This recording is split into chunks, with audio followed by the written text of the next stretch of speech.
Let me go tell me open up another one. All right.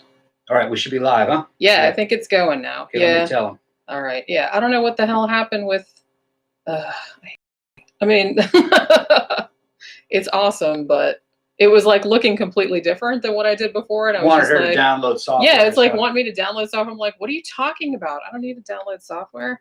It's like it didn't have the go live button, and the button was grayed out. I don't know what the hell is going on. Okay, I'm telling you the other one's closed. Yeah. So come in this one. All right. Hopefully everything's okay now. Looks like we're going. Okay, so 5 people are over here. We got 1 like already. They're coming already? All Okay, right, good. here. Hey there, Weapons and Stuff 93. How are What's up, you man? doing? Yeah, so. Yeah, okay. All right, so now people are coming over here. Yeah, sorry about that because. All right, so I can now see on my. Yeah, the first stream like got messed up and was telling me to download software, and who knows what the hell. I don't know what the hell's going on. Yeah, so we are live now. But yeah, hey. Let me shut this one because Pokey's gonna start fucking with us. Well, yeah, but she can't close because the door doesn't really close all the way. So it's like even if you close it all the way, she'll just like butt it open with her head. Hey, June. Hey. Mm-hmm. Do we have audio or no? Yeah, is everything checking out? Hopefully we have audio. Oops. Do we have audio? You heard it. I heard it when you had it on over here. Okay, seems to be working now. Good. Okay. Hope you don't mind. I'm going to game and drink listening to y'all. We're drinking too. So, it's Saturday night. So we're all going to be drinking for however long this goes on. I'm not really. Yeah, there's audio. Hi, everybody. Everybody coming into the room. We got 13 people. Nice. You say it looks and sounds good? Yeah. Okay, good. We can wait a few more minutes before we'll start. You guys got any questions or anything? You can send us a super chat or just whatever. We haven't had a super chat yet. We don't know if it works or not. Yeah, I mean, I think I enabled it, but we'll see how that goes. So, hey, this is our 200th episode, you guys. Yeah. Hi from Tampa. I live in Tampa, like a long time ago. Back in 2000, 2001, something like that. I used to live back there. How about the camera angle? Everything's good? Yeah, okay. It looks like I haven't moved it or anything. I'm drinking El Jimador tequila, the Reposado version with fucking Rockstar. And a little bit of lime. What flavor Rockstar is that? It's just the regular Rockstar. It's kind of a vanilla flavored, I guess. Or it's kind of like ass flavor. It's like a slightly vanilla flavor, like Mountain Dew kind of. It's kind of like Mountain Dew. I doubt that's what it tastes like. I just, you know what I mean? You don't believe? Try it. No, that's okay. Well, that's like a double whammy. It's like tequila and energy drink. 2 things I don't like together that they're not good when they're together. Got a super chat. 5 pound weapon stuff. Okay. Nice. Thank you very much. Thanks. Yeah, it's working. Stuff. It's working. Hooray. Thank you very much. The Bogdanovs are my favorite conspiracy. Bogdanovs? What is a Bogdanov? I never heard of that one. I don't think I've heard of that one. Yeah, elaborate more on that one. I got Khan of Aslan. Yep, that's fucking straight out of Tijuana. Also, we got somebody here got a 24-ounce PBR. Yeah. Just made a big Frito pie. We just had hot dogs. Yeah. Frito pie. Who made that? That's right here. DJ Maniac. Oh, okay. Maniac. Yeah. Or Maniac, I guess. Maniac. Frito pie. Yeah, I've had that before. With the Frito chips and the... Yeah. I haven't had that in a long time. Yeah, you can use like refried beans, or you can use... Yeah. What do you call it? Damn, taco hamburger, taco flavored hamburger. Hell yeah, I'd eat that shit out of that. Of course, I'd probably get heartburn afterward. So it's a joke conspiracy about 2 really weird looking French dudes. Oh yeah. The guys that had all the damn plastic surgery. Yeah. Oh, okay. Those guys, yeah. Okay. I don't know much about it, but I didn't know that's what that was called. All right, David's drinking Crystal Skull in honor of the paranormal field. Khan of Aslan, he's coming. He's live from Chaz, the fucking liberated zone. He's down there trying to fucking fertilize the crops with human feces. Well, that works. Yeah. Got Tom. Tom's got his old man glasses on. Yeah. That's Zach. Because we have... That's Zach. I got to read. Yeah. I got to read a thing. Because normally we're not all that blind, but I need glasses to read. Yeah. Everything just looks or look at my phone. Yeah. It really sucks because I used to have like impeccable. Thank you very much, Melanie, for $1.99. Yeah, thank you very much. What just said? Congratulations on 200. That's a $50. Yeah. Oh, crap. Right. Yeah. Okay, it's like underneath. Yeah. No, it's $1.99. Yeah. $50 congratulations on 200. Thank you very much, you guys. This is like really awesome. It's so weird. Yeah. I know we did this like the other day, like as a test, and I feel bad like not warning people, but it's like we weren't really sure. I was just like, look, just a couple days before we do the 200th episode, I need to test out to see it because I never did it before and I don't know how the hell it works. So I said I need to like do this, and so we just like 10 minutes before we went on, we were just kind of like, you want to do it right now? And it's like, okay, we'll do it right now. And then we didn't really expect to be on there talking for like an hour, but you know how we do once we start talking. Can we expect Dennis to make an appearance? We should go get Dennis. Let him be on the 200 show. Yeah, get Dennis over here and see what he has to say. Dennis on over here. Let's see if Dennis has anything to say about being in the Illuminati or perhaps being a reptilian. I believe he. First of all, I'm not certain. I'm not silly enough to believe in reptilians, but of course, there. Conspiracies do happen. Everything is a conspiracy. Any kind of teamwork is conspiracy. So, of course, and when you're involved in a conspiracy and you get caught, the best way out of it is just to say it's just a theory. It's just a theory. So, yeah, it's going to be a good show. Well, yeah. And I mean, that's kind of where I stand on conspiracy theories. Yeah. I feel like however many people there are involved in this supposed conspiracy, that's like inversely proportional to like how much I think that it's real or not. Like conspiracies that are real tend to be like smaller conspiracies. Like that's totally legit. But these like I said, these big world spanning conspiracies like the Reptilians or the Illuminati running everything or something like that. Yeah. It's like you can't get more than like 3 people to agree on shit. Right. So fuck that. Now I come from a different world. Okay. I come from armies, and armies are fucking large groups of fucking thousands and tens of thousands of men that actually get together, train, and conspire to invade other countries and to just fucking fuck them up. All right. Now, some people say, well, that's not a conspiracy. No, there was a lot of conspiracies that are along that lines. For instance, Germany's fake war against Poland. They fucking grabbed German prisoners out of their own prisons, put them in German uniforms and Polish uniforms, shot them on the border, and then fucking cried saying that they got attacked by Poland. Yeah. It didn't happen. All right. It was a conspiracy. All right. Poland didn't attack them. Germany fucking was like a cry bully. It would attack you and then say, stop hurting. Now they would attack somebody and go, stop hurting me. Stop hurting me. Well, didn't they also isn't it also alleged that they also started the Reichstag fire themselves and then blamed it on someone else?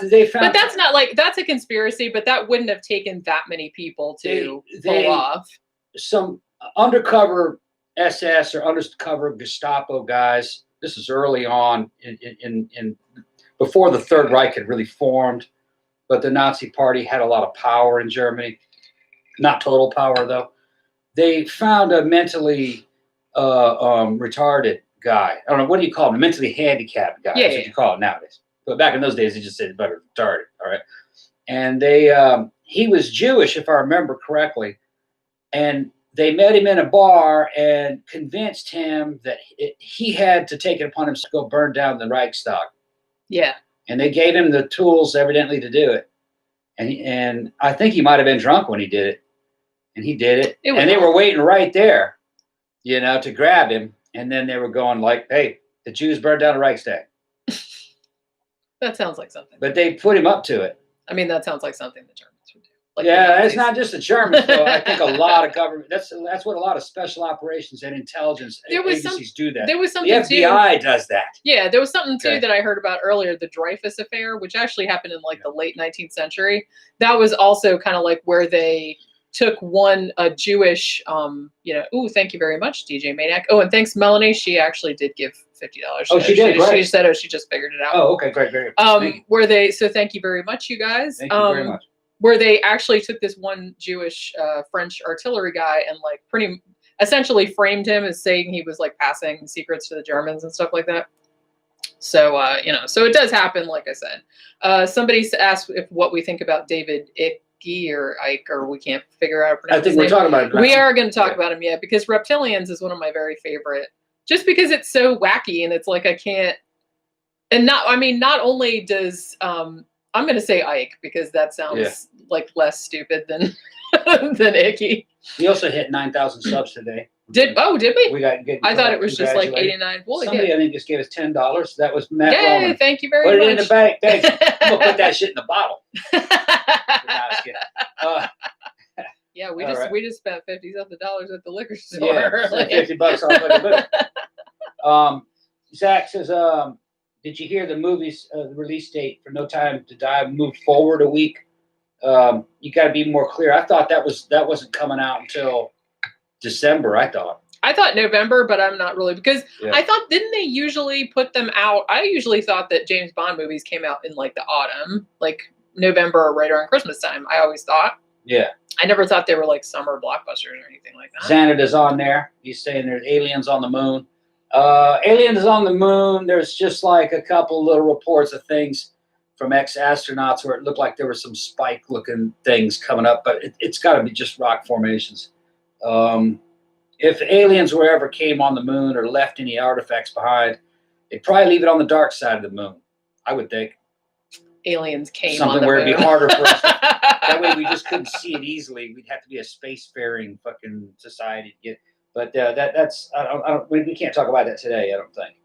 Well, we talked about faking the moon landing, didn't we? I think we talked about that back on episode 150 or one of our like long specials. We were talking about like silly, like space conspiracy theories, I think, and one of them was like that somebody had faked the moon landing, which just seems like a really big problem to me. I mean, it seems like it seems much easier to go to the moon than to go through all the trouble of faking it and having to like cover it up. Aliens came on the moon. Chuck Tingle's next book, right? Yeah. That's what I was. Right. The way you pronounced that, I was like, well, there's like a fucking. I'm sure that's someone's fetish somewhere. Like the Bond movie. I thought it was supposed to be in July. That it was originally. No, I'm pretty sure that it was originally supposed to come out. I mean, because even though we saw the previews, I was like, wow, that's a long time away. I thought it was coming out in like November or something. I liked all the other Bond movies that had what's his face in it. What's his name? Daniel Craig. Yeah. But some of the shit that's leaked out, shit that he said over this new one, and just the way movies have just been sucking so bad recently. I don't know, man. I think we'd be lucky to get a good James Bond movie. Oh, thank you, Judd. Thank you for your donation. Do you see that? No, I can't. Oh, yeah, now it's appeared. Yeah. Thank you. Thank you. Thank you very much. Yeah, $20. I'm touched. Show's going to start just a bit. So we got 43. Well, we kind of already started. We pretty much already started. You know how we do. We're so ramshackle. Yeah. Hey, Adam's here. Adam's saying congratulations on the 200th episode, guys. What's up, Adam? Thank you very much. When are you going to have us on again? Yeah, I'm going to be. I think I'm going to be doing something for their. Doing them. Yeah, in September. Okay. You know what I mean with Conspiranormal. We'll see how the new Bond is. You know. But they've been fucking all of movies in Hollywood been fucking up recently. They're losing billions of dollars with stupid shit. They're just gonna have to stop trying to market movies for a fucking slim. They take a big tentpole movie and try to market it to like a fucking 10% of the fucking global population. You know, they've got to have wider appeal. You know, and I think what's coming back is things like traditional movies. You know, like a lot of the movies that me and Jenny like. They're like 80s homage movies. One better thing too, particularly, thank you, Matt Roman, very much for your donation. One thing that I think is particularly in regards to horror and sci-fi, another plus of doing a throwback movie like set in the 80s, no cell phones. Yeah. Because like if I was writing a horror movie like nowadays, I would totally set it back. Because having cell phones and having modern technology, it's like, it makes everything so much harder unless you're making a movie about that technology, which I wouldn't do because it would date the movie too much. It makes a lot of horror things impossible too. Right. It's like you can't really have a lot of the same. You can't have isolation. Yeah, you can't really have a lot of the same like situations that you could have had like in the 70s and 80s before there was like ubiquitous social media and all that kind of stuff. And so, I mean, I have seen some recent horror movies that were based around a particular technology. You know what I mean? There was one called Open Windows that was kind of about like, you know, surveillance and all this other kind of stuff. And those are good, but it's like, it's just like I would never do a sci-fi movie because unless you do it a very particular way, like, you know, 2001 or something like that, where you kind of go like a little more philosophical with it, it's just going to date. You know what I mean? It's like you see sci-fi movies made, like a lot of sci-fi movies, even good ones that came out in the 70s and 80s.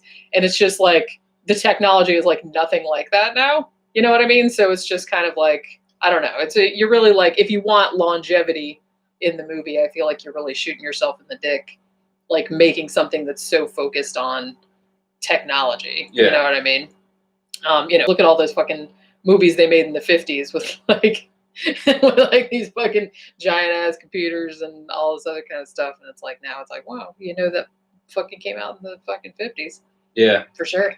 But yeah, so let's see. I want to do like a couple of shout outs. I did most of these shout outs before, like I think on the Sidetrack show. But in case like people don't watch them and stuff. And like I said, I like to do them on the main show as well. Because, you know, just in case people don't see the Sidetracks ones. So I wanted to say hello to our newest patron, whose name is Austin. So, hey there. Also, we had a patron before, like named Janet, who actually increased her support this past week. Also wanted to thank Sandra, I'm not sure how to pronounce it, because you can pronounce it either way, for a PayPal donation. And also I wanted to thank Dominic again for sending me the Blu-ray of Texas Chainsaw Massacre, which I was very excited about. Yeah, it was a steelbook Blu-ray. Yeah, because I actually have not, I don't think I have that movie on DVD now that I'm thinking about it, which is really weird. I need to hand in my horror card. Yeah. For not having that on DVD. We have it. But yeah, so do you want to start talking about, I don't know, you want to start with Illuminati? You want to start with Reptilians? No, I start with Illuminati stuff. You want to start with Illuminati? Yeah, that's who I had first. The beginning of it. That was where all this shit began. Now, so like I said, I have like a bunch of notes and stuff, but if we go off on tangents, it's fine. It's the 200th episode. We just want it to be like a fun time. You know what I mean? So the Illuminati kind of has, the Illuminati was a real thing. So whether or not you believe that it's still around or it's like has to do with this cabal of people that are still like controlling the world and shit like that, that's a different question. But they did unquestionably exist for a brief time, beginning from 1776. So the Illuminati, very closely tied in with the Freemasons. The guy that founded it was named Adam Weishaupt, I guess is how you pronounce it. I'm not German, as you can tell. He was actually in the Freemasons or wanted to join the Freemasons, but kind of got, disillusioned. They weren't really like doing exactly what he wanted to do. So he started his own. He's like, well, fuck this. I'm going to start my own secret society with blackjack and hookers. That's not what he said exactly, but I'm imagining. Now, originally it was called the Perfectibilists, because his whole thing was, he was a very like Enlightenment guy, and he wanted to, essentially say that man was perfectible and just, we always striving to be better and, using reason and enlightenment and things like that. So, the name Illuminati, which came about later, basically just meant illumination, illuminating people's minds through reason and like, the preaching, they were kind of not preaching, but, tolerance. They were very anti-church, not in a horrible way, but like in a way that, we don't really think that men, they wanted to get to a point where men would not need masters. Yeah, they were anti-dogma. Yeah. A lot of the actual Catholic Church had a lot of dogmatic fucking shit in it, lots of corruption, and they were trying to get away from that man could reach like spirituality and self-actualization through a process of enlightenment and learning. Which I'm down with that. You can do that. Yeah. And this is not a new idea. This goes all the way back to ancient fucking Rome. Well, yeah. Okay. The Cult of Mithras, back in the Roman days, was a competitor to early Christianity. Before Christianity was like a religion, it was just a cult. Mithraism is like fascinating. Yeah. I've always been fascinated by Not much of it survives, but it seems to have been what you'd call a mystery religion, and it was something kind of like these guys. Everybody went in. You could be of any kind of class. You paid money. They gave you courses. They did a bunch of damn astrology, and you moved up in the levels. So this is not It's like making a motherfucker a wizard. It's like Scientology. This whole idea is making a motherfucker a wizard. Making a motherfucker a wizard. And they got dudes out there, you know what I mean, that'll pay to become a wizard for titles and shit and fucking respect. And you're basically joining a Star Trek cult, really. That's what they're doing. Yeah, and it's which people can do that as long as you're like know that that's what you're doing, then I don't have a problem with that at all. And in fact, some enterprising modern individuals have actually taken this whole Illuminati thing and like based on all these conspiracy theorists that think the Illuminati still exists and that they run the world and everything. They have made like websites called like Illuminati or Join the Illuminati or whatever, so that you can actually pay and join it, and you can have like a little certificate that says that you're in the Illuminati. Which, like I said, I wish I'd thought of that shit because that's pretty. Yeah, the real Illuminati, though, they're gone. Okay. Yeah, they lasted less than a decade. Yeah, they were kind of like the Rosicrucians or the Masons. They don't run the world. No. Now there are groups that are trying to run the world, but we just call them globalists. But the globalists are not the Illuminati. Well, the Illuminati, they didn't. I don't know if their end goal was to like rule the world necessarily. They did want to kind of, I don't want to use infiltrate because that sounds a little too sinister for what they were trying to do, but they're trying to influence the fucking. They were trying to influence the thinking of the time and like they were trying to enlighten. Yeah. So they had good intentions. I don't think there was anything sinister about them. Very similar to like the Masons or the Shriners. They'll say like, you know, we'll hang out in our clubhouses and we'll learn and study all this shit. And we'll recruit members from across all society. And in a time, our good teachings will permeate the culture. Yeah, that's essentially what they were doing. Right. They weren't trying to, it wasn't like anything underhanded or anything like that. No, it was bad times when all this was going on, too. I mean, it was extremes, either extreme wealth or extreme poverty. So, you know what I mean? Society kind of needed shit like this.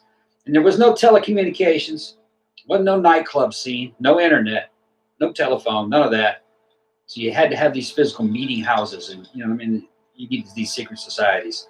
Today, it would just be a damn discussion group on a message board, something like that. And the thing about the Illuminati as they truly existed was that, I mean, when they started out, it was only really just like a handful of dudes.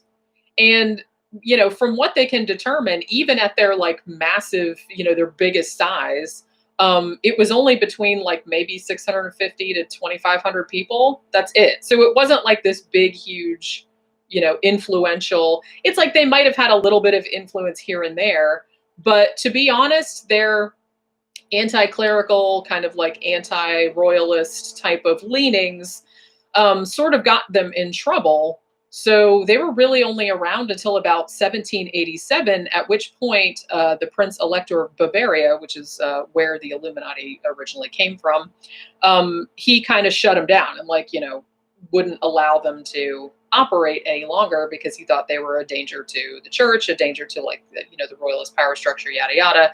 So they didn't want anybody around that was like talking about free thinking or talking about enlightenment, talking about, you know, tolerance. They didn't want anybody doing that.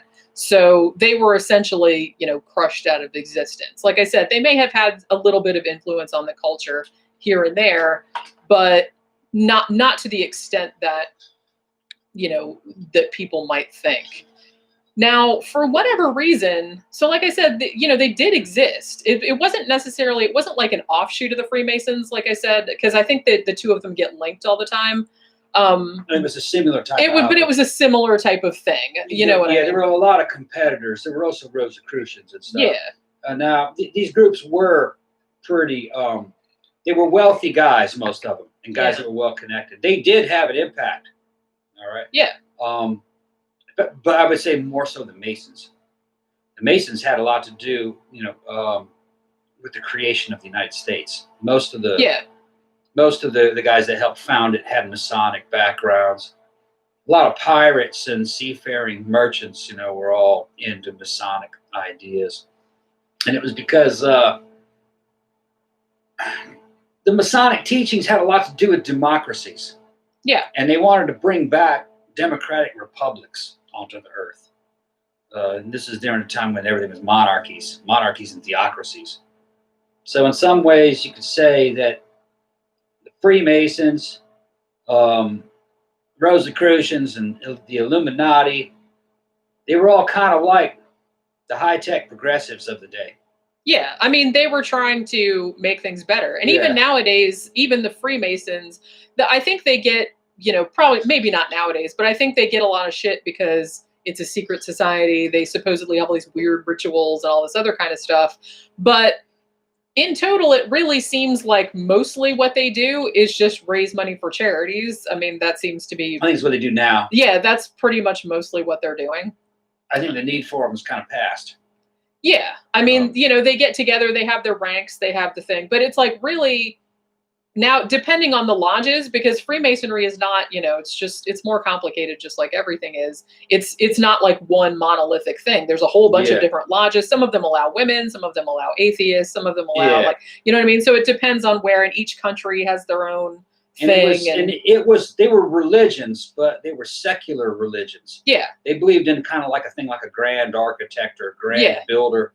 They didn't really name God or in the way that Christians and Judaic type, religions did, where they gave God a name and stories. They didn't really have that. They allowed anybody from any religious background to join. You just had to believe in some kind of a higher power. Yeah, like a creator or a higher power. But like I said, there are some lodges nowadays that will admit atheists. There are drawings of,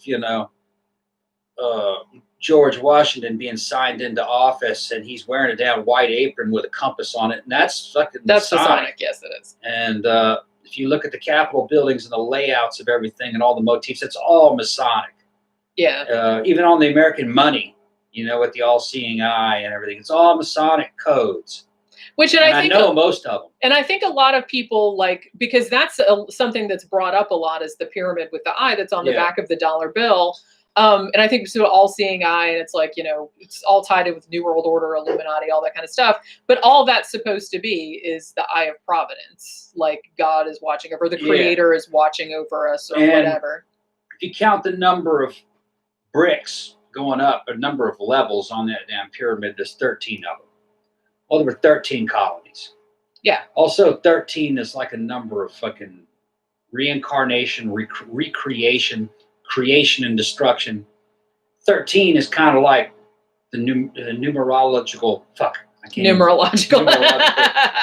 equivalent to, say, like the yin yang sign. Yeah.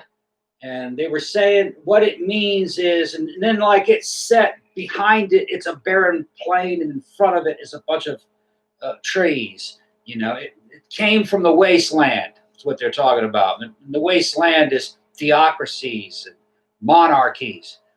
A great temple, of 13. Yeah. So 13 revolutionary colonies. And then in front of it, it's got all the trees, and it has a great future ahead of it. Yeah. And, it's symbolic, but like I said, it's not, I don't think there's anything sinister in it. They liked the symbolism, or they liked this, of us coming out of what they considered like you wasteland. Said. Yeah. Like monarchies, and they wanted something where. Right. It's because in the Masonic kind of concept, monarchies and theocracies were a wasteland because they didn't have reason. Yeah. These guys were all into reason and logic and shit. And it says it pluribus unum, from many we have become one. It's just, and that can mean a lot of things. You know what I mean? From many colonies, we're now one thing. From a multitude of people, we're now one thing. Yeah, like lots of different kinds of people. Yeah. Everything in all their symbolism and all their motifs could be read 4 or 5 different ways. They were big into that. Yeah. That's why it all sounds so vague, because it was basically word magic. Word magic and picture magic. Because a lot of this stuff came from a time when the average person was illiterate, but they knew everything about icons. Yeah. Even their store signs were just icons, because the average person couldn't read. So, but if you walked down Main Street somewhere in the 1700s, there were these icons and pictures and words. So a literate person would know what it was, and an illiterate person would know what it was. Yeah. By the drawings out of it. And there's whole books showing you the old icons they used to use. Not all of it real, not a lot of it's just real apparent. You know what I mean? Like 2 hammers, you might think that'd be a blacksmith, but it may not be. 2 hammers might mean something else. 2 hammers. That's just off the top of my head. Yeah. Oh, thank you, Nile, for your contribution. Let me see what everybody's saying. Yeah, somebody asked, and this is actually a good question when we're talking about the Freemasons. He said, if there's nothing to hide, why keep it a secret? That is actually a good question. I'm not saying that they don't have anything to hide. I'm just saying that I don't, particularly with the Masons, I don't think there's anything particularly sinister going on there. But I do think that there's kind of like, and I have this too, so I understand it.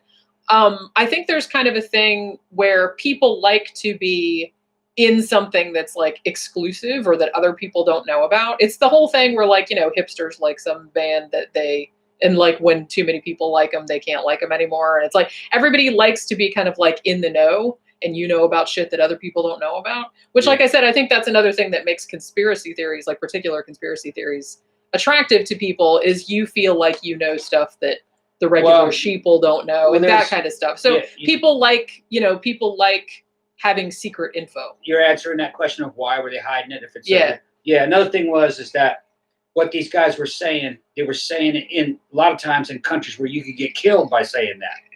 That's another thing too. Because you were talking out against the king, or you were talking out against the church, which in a lot of fucking kill you. Yeah, which in a lot of ways you might have. I mean, it might have been their own. Thank you again, DJ Maniac. Take it to the liquor store. Oh, we will. Don't worry about that. Yep. So you know, people take freedom of speech. They take that for granted nowadays.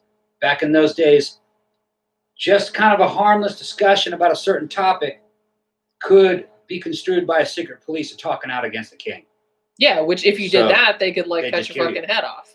Right. You know what I mean? So yeah. So like you said, you could really get in trouble for saying some of this stuff. Right. Well, I mean, look at what happened to the Illuminati. It's like all they were doing, and as far as I know, they weren't like radicals or anything like that. They were just Enlightenment era. They were like, you know, hey, maybe this whole like theocracy thing, or maybe this whole monarchy thing, maybe it's not such a good idea. It's like you just say some shit like that, and they'd be like, off with your head. You know what I mean? So you really had to like mind your P's and Q's. The monarchies were run by a royal class, and their royalty was divinely supported. Yeah, because they believed in divine rulership. Yeah, divine right of kings. Divine right of kings. You were king. And you were a king because God said so. Yeah. All right. So if you said that dude is not the king or the king fucking sucks, not only are you saying that the king sucks, you're saying that God sucks. Yeah. Now if you say the church sucks, you've now said that God sucks and the king sucks. You get yourself fucking killed. Yeah. And it was never like that in the United States, but in the colonies it was. Yeah. A lot of people forget that the United States on paper started in 1776, but in reality, it wasn't until about maybe 1810, 1812. Yeah, it took us a while. It took a long time before it was actually a reality. War of 1812, that was really when it was settled that, I guess the United States is a real thing. But even back in the colonies, you said the wrong thing, you could be killed. So yeah, depending on the colonies, because some of the colonies, like I said, some of the people that came over here, you know, when you were a kid, it's probably better now, but like when I was a little kid in school and everything, they just, you know, everything was like, oh, we just came over here, freedom of religion, and everything was awesome and everything like that. But that's not really how it went in practice, because it really does seem like even a lot of the colonists that came over here, some of them were chill and cool and everything, but a lot of them weren't. A lot of them were not. Like a lot of them were Puritans. Yeah. And they were kind of like they were kind of like the Anglo-American version of ISIS. If you fucking said the wrong thing, they'd hang you. Yeah. Which? And it was something stupid. Like your interpretation of a certain verse in the Bible could get you killed. Yeah. That's how. So like I said, you really had to watch your ass back then, because you really had to So in that era, you have to understand that these secret societies were fucking centuries ahead of the average person just walking down the street. Yeah. And they just couldn't show their hand to the average people back then. Now they were getting purged out later on too. Yeah. A lot of these guys got killed, and it's for religious reasons. Yeah. They were basically heretics. Yeah. And like I said, the guy that founded the Illuminati, Adam Weishaupt, you know, he's probably lucky that he didn't get killed, but I mean, they did shut down the shit just exactly for that reason, because he was talking out against authority. He was talking out against, you know, ruling class. He was talking about the church and stuff like that, which you really didn't do back then. So I can see how, because that's the thing, and we were talking about this a little bit on one of our other shows, where just because something is secret, like the Masons who have like supposedly like all these weird secret rituals that have to do with like, putting a noose around your neck and, with the sword and everything like that. They seem strange, but it's like, it's really just like a ritualistic, symbolic type of thing, which a lot of rituals that people do all the time anyway. And it's like I guess people don't think about it because it doesn't seem that weird. From what I've heard, I've known a couple people that were Masons, and they're not really supposed to talk about what they do and stuff, but some of them have said, oh, we do a ritual like this, that, and the other thing. And it sounds weird, but they're not like sacrificing babies, or they're not doing anything particularly nefarious. It's just that some of the rituals they do are like a little bit strange if you were just like to walk in on them and be like, what the hell are you guys doing in here? Somebody talking about the Skull and Bones. Skull and Bones Society basically was a fraternal order. That's out of, was it Yale? I think it's Yale, yeah. Yale, yeah. That's more like a frat house. Yeah, it's like And that's all the fucking sons of all the rich boys. You can't get in there by being a nobody. And they kind of take an oath of fucking loyalty to each other at a young age. And then as they move on into other places in government and industry, it's like a mafia of favors. And evidently, like a lot of your CIA guys are fucking Skull and Bones. Yeah, so, a lot of presidents or a lot of like people that are in the government have been in that. But it's like I said, I don't necessarily see anything conspiratorial in that. It's just that the scions of rich families tend to all go to the same like elite schools. Yeah, they tend to all like belong. They kind of all know each other, sort of. Oh, thank you very much, Paul G. Yeah. They kind of all know each other. They kind of like do each other favors, and you know what I mean. So you can call that a conspiracy if you want, but it's just kind of like more like a social scene. It's like a social scene with really, really rich people. I mean, it's the same thing. To use an example, like, we're in the goth scene here in Orlando, Tampa. It's like if one of our friends has something go horribly wrong, like, we all know about it. And it's like everybody kind of pulls together and tries to help them out. It's the same kind of thing, except these people are like billionaires. Right. So I guess it seems more sinister. In a lot of ways it is, because people that are billionaires and stuff and they have power and we don't. But so I don't know if you want to call that a conspiracy theory or not, because people in power want to stay in power. I don't think it's so much a conspiracy like let's all get together like in a room like in Spectre and like talk about all the horrible shit we're going to do, as that they all have like similar goals. Yeah. So I don't even think they have to talk about it, because it's just kind of like that's what they're all working toward individually or in small groups, and so that's just how shit comes out. Yeah. The Weapons and Stuff mentions Spectre. Yeah. Spectre in the James Bond flicks does exist. They're just showing it in a more solidified form. To represent kind of like an alien force. What Spectre is corruption. That's what they're talking about. Very rich and powerful people they usually tend to be very bad. Yeah. You just don't get that kind of power without being bad. Some of them came from families that have been bad for generations, and they make a lot of money doing illegal things. Yeah. All right. And getting away with it because they have piles of money. They have piles of money, and they have power inside governments and friends inside governments, or they're connected into it. So basically what you're talking about is a very, very rich man's mafia. Does something like that exist? Yeah, it does. It does. Now, do they all carry little rings, and do they all have... No, I don't think so. No. I think it's just something that kind of naturally forms. That's what I'm saying. And they even have like fucking... I don't know. I don't want to say his name. I'm just going to call him Child Island Man. All right. They got a lot of Child Island Man. Child Island Man did not take his own life. Okay. They got a lot of that shit going on. A lot of that kind of stuff. When you have that kind of money, you can go to other countries, and you have friends in other countries where the law is fucking different. You can buy islands. And you can pretty much just do whatever you want. You can do whatever the fuck you want. Which, like I said, I don't consider, like, the reasons, like, I don't consider that, that's why I don't buy anything like, oh, Illuminati, they run everything. It's like, I'm not saying that I don't think rich people do whatever the fuck they want to do, because they do, obviously. I mean, that's a big duh, and everybody knows that. But I'm just saying, I don't think there's anything like everybody sitting in a room and with all these plans and cackling, we're going to do this, that, and the other thing.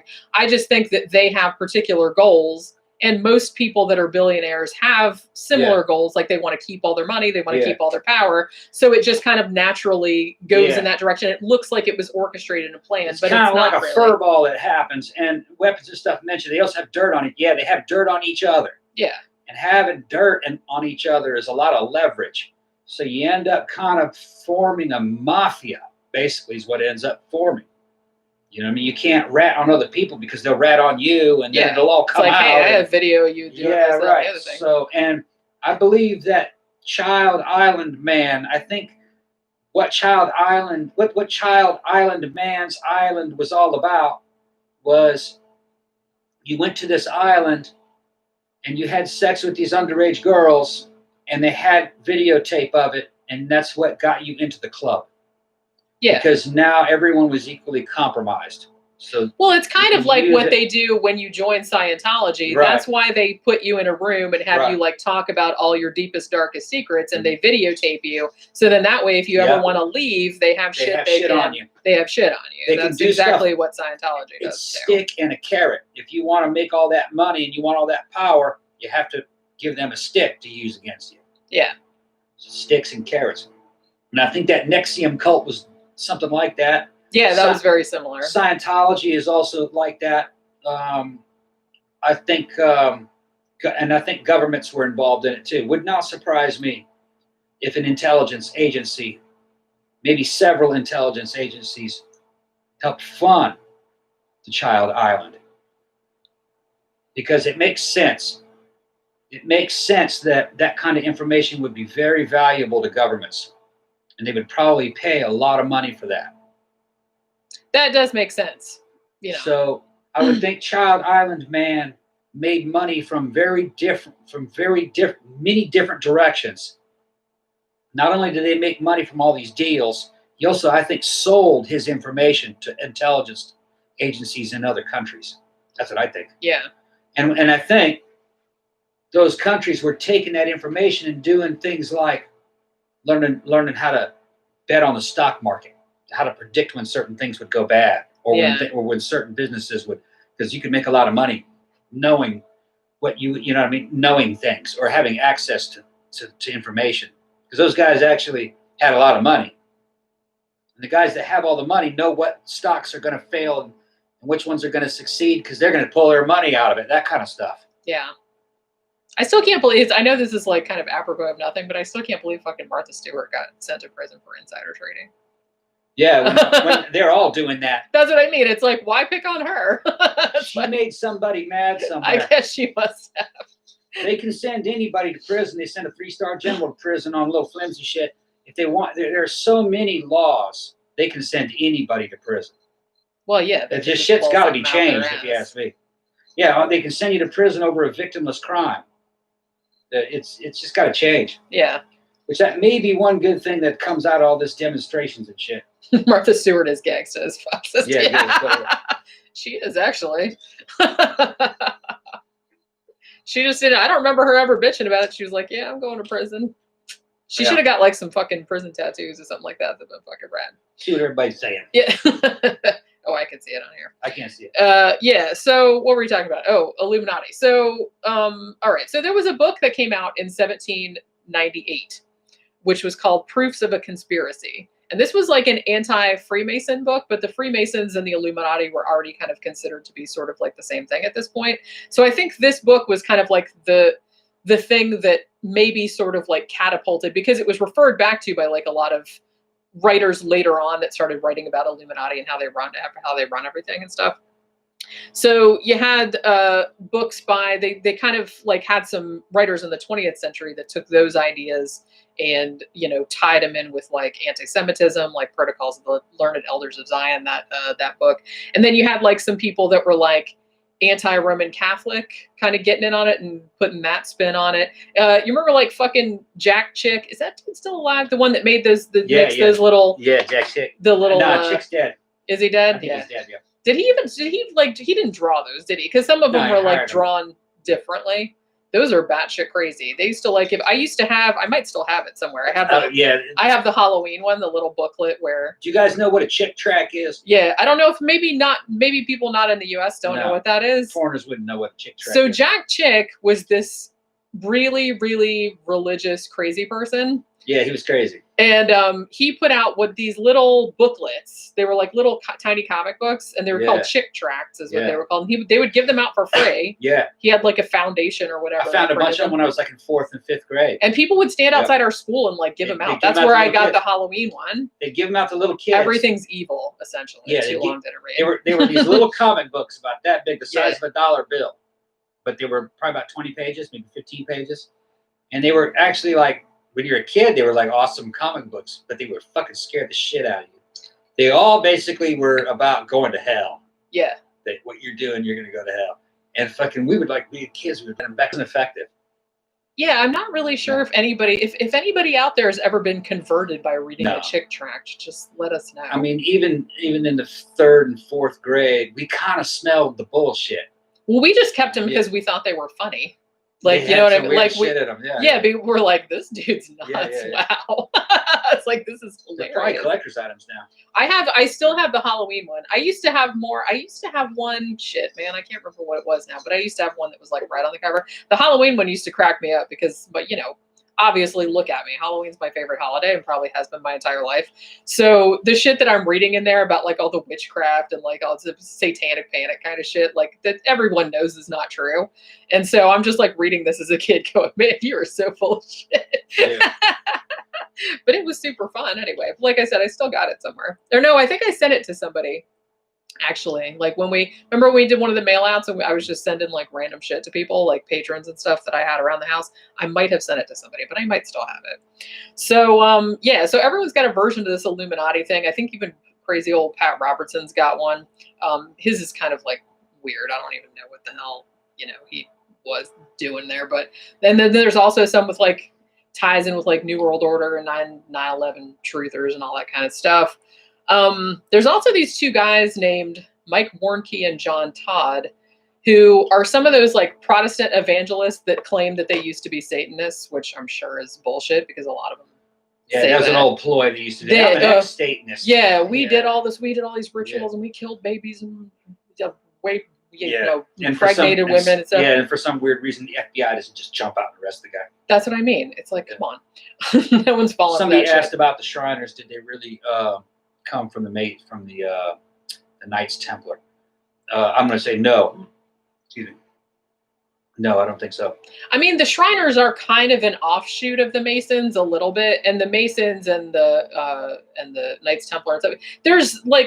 There's similarities there, but I don't know if it's the original Knights Templar. I think they were all kind of disbanded and wiped out. They were, yeah. No, there was some other shit also, like the Cathars were supposed to be wiped out, but then there was one historian that said that he didn't believe that. He went back and that there were some references to some Cathars getting wiped out, but the reference was several centuries after it supposedly happened. There's no evidence that there were ever any Cathars, that might have been something that just appeared in somebody's story. And there's a lot of that, a lot of things that people think are real, there isn't even any evidence for. Well, particularly going back that far, it's like and I think we talked about this a little bit. We might have talked about this a little bit when we were talking about like 40 archaeology and all that kind of stuff, where sometimes like if you're a few hundred years removed from the context of whatever this was that was written. Yeah, in those days, you're not really sure if it was written as a joke. Maybe it was because I think people tend to think that nowadays is the only time we do like, found footage or like meta narratives and stuff like that. But they did that shit back then too. Yeah. So sometimes people would write things like as a satire. And then if the knowledge that it was satirical got lost over time, and like if you read it nowadays, you would think, holy shit, isn't that the other thing was going on, but it was like written as a joke. There are also old artifacts, that from Mesoamerica, with Khan knows exactly what I'm talking about. These little Mesoamerican figurines that look like spaceships and all kinds of fucking weird alien creatures and shit. But if you stand back and really look at it, what you're talking about is like the first examples of what you would today call like kawaii. Yeah. Things that are kawaii, little cutie figures. And, you know, like a kawaii version of a fucking fish. It looks kind of like a jet. Or a kawaii version of a damn butterfly. Yeah. And it kind of looks like an airplane. But, you know what I mean? So because we're so removed from it, we don't really see the style. Yeah. We don't understand the style. I wrote an article about those little figurines that people say, oh, look, it's an airplane. It's a fucking this. No, they're little cutie versions of fucking animals. They're stylized. Yeah. Very clearly. But they're like bulbous and round, and you know, 1,000 years from now they might find a Hello Kitty, you know what I mean, and go, what the fuck is that? You know what I mean? Was that a real creature? It's an alien. Alien cats once roamed the earth and they had no mouths. Yeah. Just weird shit like and they wore clothes.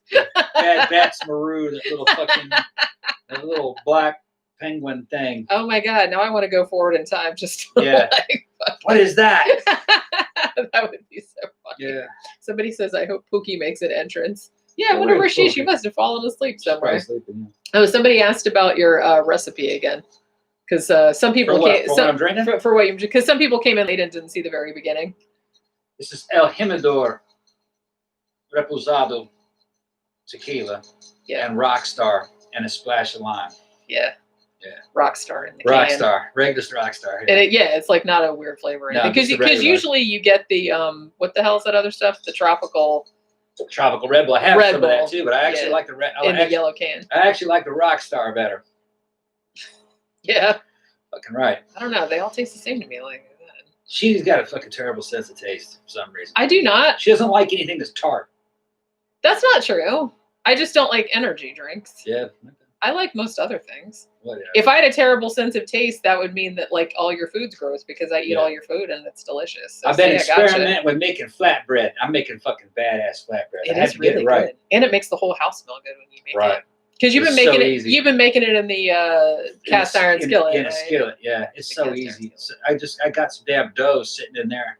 Anytime I want a piece of flatbread, I just pull a piece off about the size of an egg and flatten it out and throw it in a hot pan. And like 3 minutes later, a fresh fucking baked it's not baked, but a fresh piece of flatbread. Yeah. And all it is just water. It's just water. Yeah. It's cooked water. Water. No, it's just water, flour, and baking powder. That's it. And a little bit of oil. Yeah. Yeah. And then you can put anything on it. Put anything on it. Because we had like some leftover, like, what do we have? Like some pork tenderloin. We had barbecue chicken. Everything. Like you can put anything on there. We have all this frozen shrimp, man. I'll fucking fry up some shrimp. Yeah, I shrimp them with like yesterday we put some like pork tenderloin in, and then I put some pickles on it. That was like really, really good. A little bit of mayo. Making me hungry. It was delicious. Hey, we just ate hot dogs before. I'm gonna put the flatbread recipe in the fucking cookbook. I know, man. We really need to get on that. It's like I really want to get this cookbook going, but it's like I don't know. We'll do it. I got so behind because I got like I said, I think I mentioned this on the other live show, but this week I was kind of like, I got to do all this research for the 200th episode. Like I got to do Illuminati and all that kind of stuff. And then like I got like these 3 humongous like graphic design jobs, like whole boxes and comic books and all this other kind of stuff. And I'm like, oh shit, it took hours and hours and hours. They're saying that we're gonna see Dennis when I get more tequila in it. And then they're all going. You need to get drunk. And then Dennis will come over here. I gotta feel sexy for Dennis to come out because Dennis always has this pervy, sexy energy where he's feeling sexy, but nobody else is feeling sexy. No one you gotta have that. He's feeling sexy, but no one's feeling. No one else feels sexy. But he definitely not. Shit. He's gonna jump into some women's underwear, fucking in a heartbeat, and tie himself up and throw himself in a hole. With his mustache and his fucking receding hairline. Oh my god! Oh, thank you very much, Mark. All right, this is going really good. Nilly says, try Indian stuffed breads. Oh, yeah. Stuffed naan. Oh yeah, that's a good idea. Tom makes a lot of Indian food. We make a lot of Indian food. That's probably the cuisine we make more than anything else, I would think. Or it used to be like some days we would make Indian like pretty much every day. Like we'd make like a huge pot of it. So yeah. Okay. So I was talking about these 2 guys that are Protestant evangelists, right? And they said that they used to be Satanists. And guess what? They also said that they were in the Illuminati. and that Illuminati is the highest level of Satanism. He says that he went to this conference that was all like Satanists and witches and stuff. And then I guess he went to it and he was like, oh, this is too much for me. And then he left, and then he went and joined the Navy and converted to Christianity. And now he's all saved and all this other kind of crap. So these two guys are basically saying that the Illuminati are a high council of druids, and they're trying to destroy Christianity and make witchcraft the official religion of the United States. How's that going? Yeah. Any day now, that'll Anonymous, be happening. guy named Anonymous Automaton says, never trust a man with a mustache that wasn't born in the 1950s. There's only two kind of men that wear mustaches. Okay, that's cops and gay cops. That's what Tom says. Cops and gay cops. What about 70s porn stars? I ask you. The gay cops.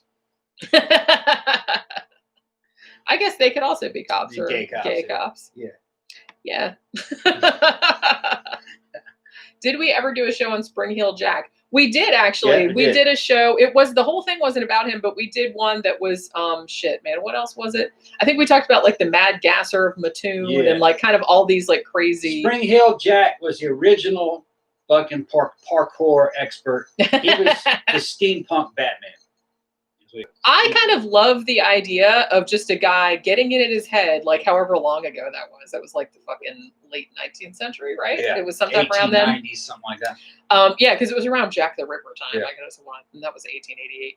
But I love the fact that this was somebody that was like really ahead of their time. And it's like, I'm going to go out and put on a fucking oilskin suit and a cape and put on put on some red tinted goggles or something like that and jump around and freak the fuck out of her. Yeah, and what they're describing is parkour. Somebody essentially jump from rooftop to rooftop, jumping down from the roof, land on the fucking top of a fence, and then jump down from the fence, breathing fire. That's somebody who's trained. The oilskin suit was to keep himself from burning up, from spitting that fire in case he got it on himself. That's probably what that was. Yeah, I just feel like it was maybe some circus performer or something. And he did it to women, or teenage kid, having fun, and doing parkour. And it was like a stunt. And he did it to women and never hurt anybody, so he's impressing the girls. Yeah. Well, because if I was out, like I said, it would be like seeing like an impromptu circus performance. Yeah. You're just out like going about your business, toddling about the streets of London or whatever, and then like suddenly this guy jumps out, breathing fire and jumping to like walking up the wall and shit. You'd be like, well, and he's remembered. So we still remember him nowadays. So he's steampunk Batman. Yeah. That's what he was. Yeah, he says wasn't in the folklore episode. Yeah, we did an episode. I can't remember what else. I know we did Mad Gasser of Mattoon on that show, and there was a couple other like cases that we kind of all threw together that were all kind of similar urban legendy kind of stuff. Do you ever think you will do true crime? We usually do true crime. DJ Maniac says, I have a big fuck off mountain man beard because of the quarantine. Yeah. They just started opening up the barbershops here today. Yeah, I don't think I would not have a big fuck off beard. Yeah, so apparently YouTube, the cesspool of hive of scum and villainy or whatever. Apparently there's a whole bunch of videos of people on YouTube that say that they used to be in the Illuminati or that they are whistleblowing on the Illuminati or something, to which I ask, why are you still alive then? If it's like some big secret and they don't want you knowing about it, why are they letting you put up a YouTube video exposing all their secrets? See, this is another thing that I can't get behind with all the conspiracy theories, because I'm just like, if they didn't want you to know about something or they didn't want you talking about something, you wouldn't even be able to be on there. They would just like take it right off. Well, some people are using Illuminati as a misnomer. They're calling Spectre the Illuminati. We already told you what Spectre was. You know, if you guys have been with us, since the beginning of the show. It's just a gang of rich people like the Child Island man who didn't kill himself. There's lots of those. You got some people calling them the Illuminati. What? That's one of the damn missing children fucking notifications, isn't it? Is it? I don't know. Well, not necessarily. It might be. It might be Amber Alert, or it could be weather. No, somebody I subscribed to went live. Oh, okay. But I was going to say, hopefully it's not a tornado. So just because you got Child Island man, that doesn't mean that that he's Illuminati. More like Spectre. Well, and the thing about it is that everything, and I was kind of going to get into conspiracy theories in general and why they're so prevalent. And it's not like it's any different nowadays. Like, people have always believed conspiracy theories. I think they just proliferate more nowadays just because of social media and because of the internet. People can just hear about things faster. I think that's all it is. But I do think that there does seem to be a thing. One, it's like human brains are very adept at seeing patterns, which is a good thing normally. But I think they're also pretty adept at seeing patterns that maybe aren't even there, which that can be problematic. But also, I think that it makes people feel better to think that there is some kind of structure or reason or something like that behind bad things happening, rather than thinking that sometimes bad things just happen randomly, or it wasn't the result of anyone's will or anyone. Like, sometimes it's just... That's what you're saying is true most of the time, but not all the time. Usually huge political events they're staged. Okay. For instance, like what's going on now with like some of the riots and protests. Many of the people at those riots and protests are people that joined that riot and that protest. But there was some financing and organization behind that. There are groups that do that. They do it for a living. There were bricks and gasoline placed out in certain areas. Certain things have to be orchestrated. So there is a level of political organization between things that seem to be chaotic. But, was that a natural event? No, the timing's all fucking wrong for all that shit. First you have a trade war kicks off. Then after that, you have a fucking pandemic where not enough people died. They said it was 3 million, but it was really just a few 100,000. And then that kind of died down, and then all of a sudden a global revolution kicked off. And it all kicked off around the same time in other countries. That's a level of organization, you know what I mean? Definitely. People are taking pictures like, hey, I've seen the pictures.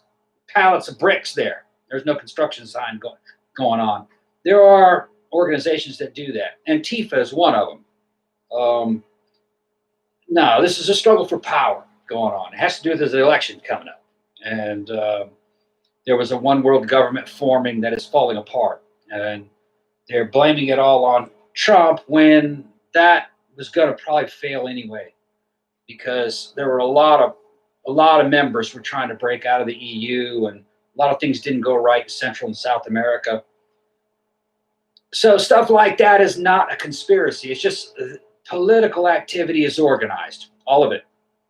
Going all the way back into the 1800s and the 1900s. You rigged things.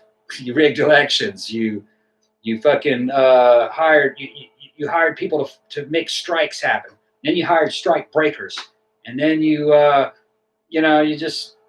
paid people off. You had, election campaigns. That's all just part of that same system. So, is it just random and you're just seeing the patterns? No. Me being a military man, I know that it takes a lot of organization to get like shit like that done. It takes money. There has to be funding. Sorry. Yeah, I'm just saying. Okay. Well, no, I'm not saying that. I'm not saying everything is random. Okay. I'm just saying sometimes things that look organized are not organized, or not as organized as people imagine that they are. Because the creation of the United States was a conspiracy. It was organized. But like I said, the creation of the Third Reich you can't water the term down so much that it doesn't mean anything. What I'm talking about is that, like I said, I'm not saying that everything that happens is random. Obviously, causes have effects. But I'm just saying that some things that people attribute to like some grand scheme is not necessarily a grand scheme or wasn't planned ahead of time. I think sometimes there are like some little plans over here, like, yeah, we kind of want to go in this direction, or we kind of want to go in this direction. And then things just happened that weren't really intended, but it looked like it was on purpose. That's what I'm saying. Because I'm just saying that there are too many contingencies. There's too much randomization. There are too many people going their own directions for everything to be perfectly engineered toward one goal. There's always going to be some shit that is unexpected. There's always going to be some shit that goes wrong. That's why, like I said, if I believe in conspiracy theories, like, you know, Watergate, for example, which is, you know, an example that is used a lot. You know, that was a real conspiracy, but it wasn't a huge conspiracy, and it didn't stay secret for that long because Deep Throat came out and spilled the beans about it. So I'm just saying that the larger an alleged conspiracy is, the more likely that we're going to find out about it like immediately, because people can't keep their mouths shut about it. Somebody just mentioned Bohemian Grove, which that yeah, I was going to say that. I saw Bohemian Grove is a real thing, and Nixon talked about it. Yeah, that's just some meeting where they all go and there's a big owl and they just like fucking like some of those Watergate tapes where Nixon was recorded talking, and he mentioned Bohemian Grove, and he said he went some year, and he said it was the faggiest thing he had ever seen. That's what that sounds like something. It was the faggiest thing I've ever seen. He loved it. Whatever. What that is that's a kind of like Skull and Bones. It's a rich boy club. Yeah, they just want to go and play dress. It's basically like cosplay for rich people. Yeah.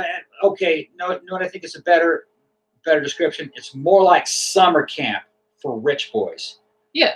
They could go there and they don't have to worry. They can run away from their work, and they can run around half naked and have sex with prostitutes of fucking either sex, and nobody gives a shit.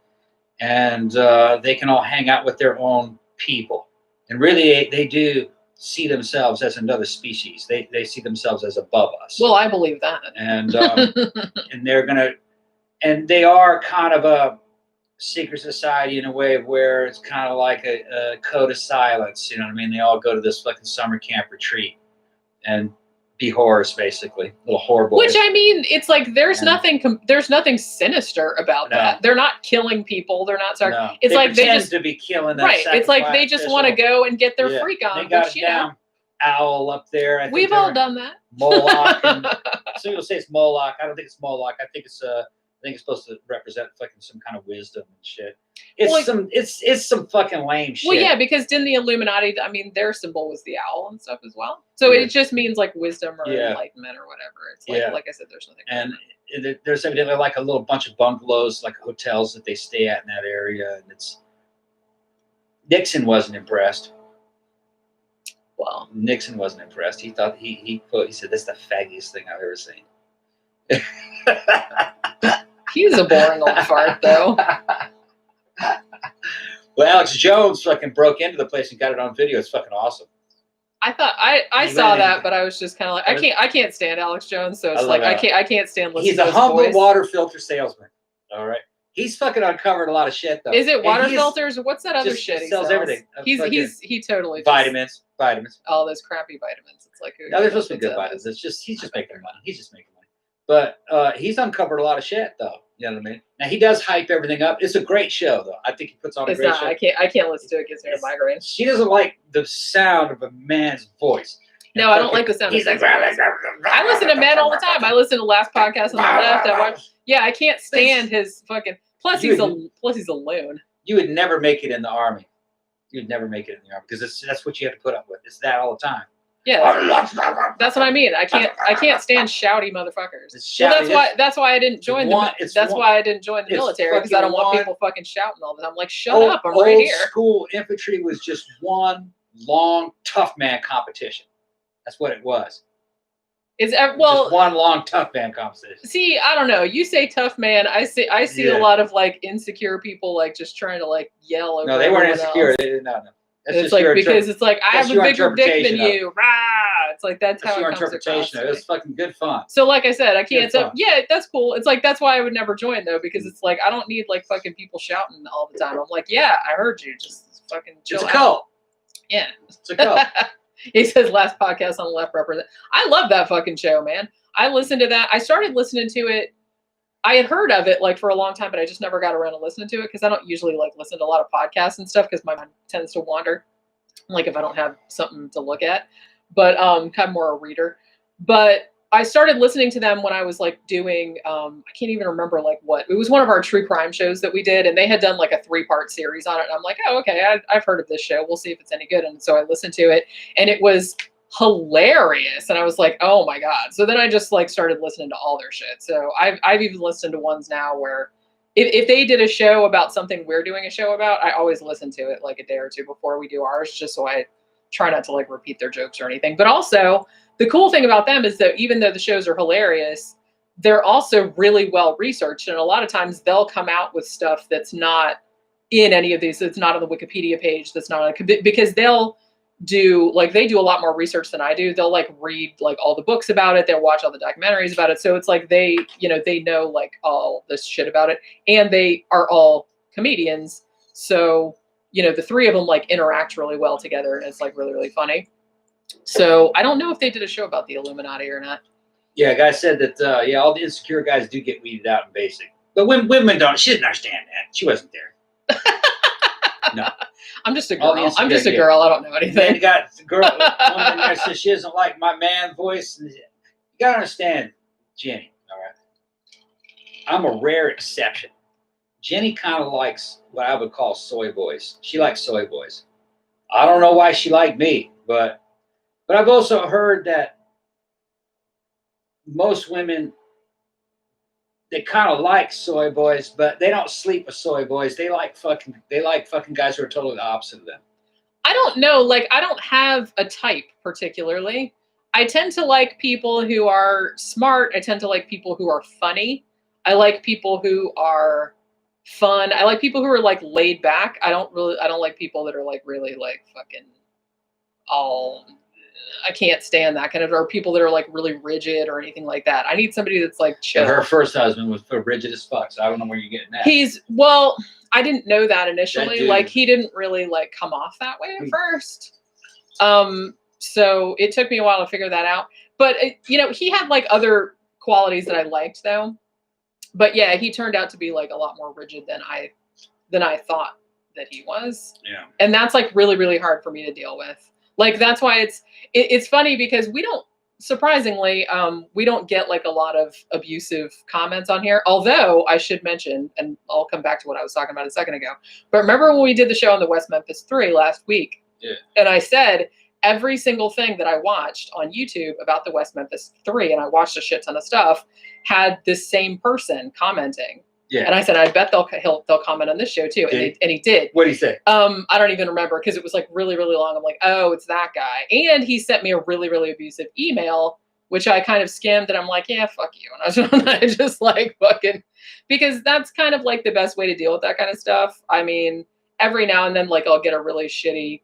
It's weird because I feel like West Memphis 3, that was the first one where we actually got, and it was just that one guy that sent us this really, I mean, for him to like write these 3 huge long messages like on YouTube, which I deleted, and then he sent me 2 emails like really, really long.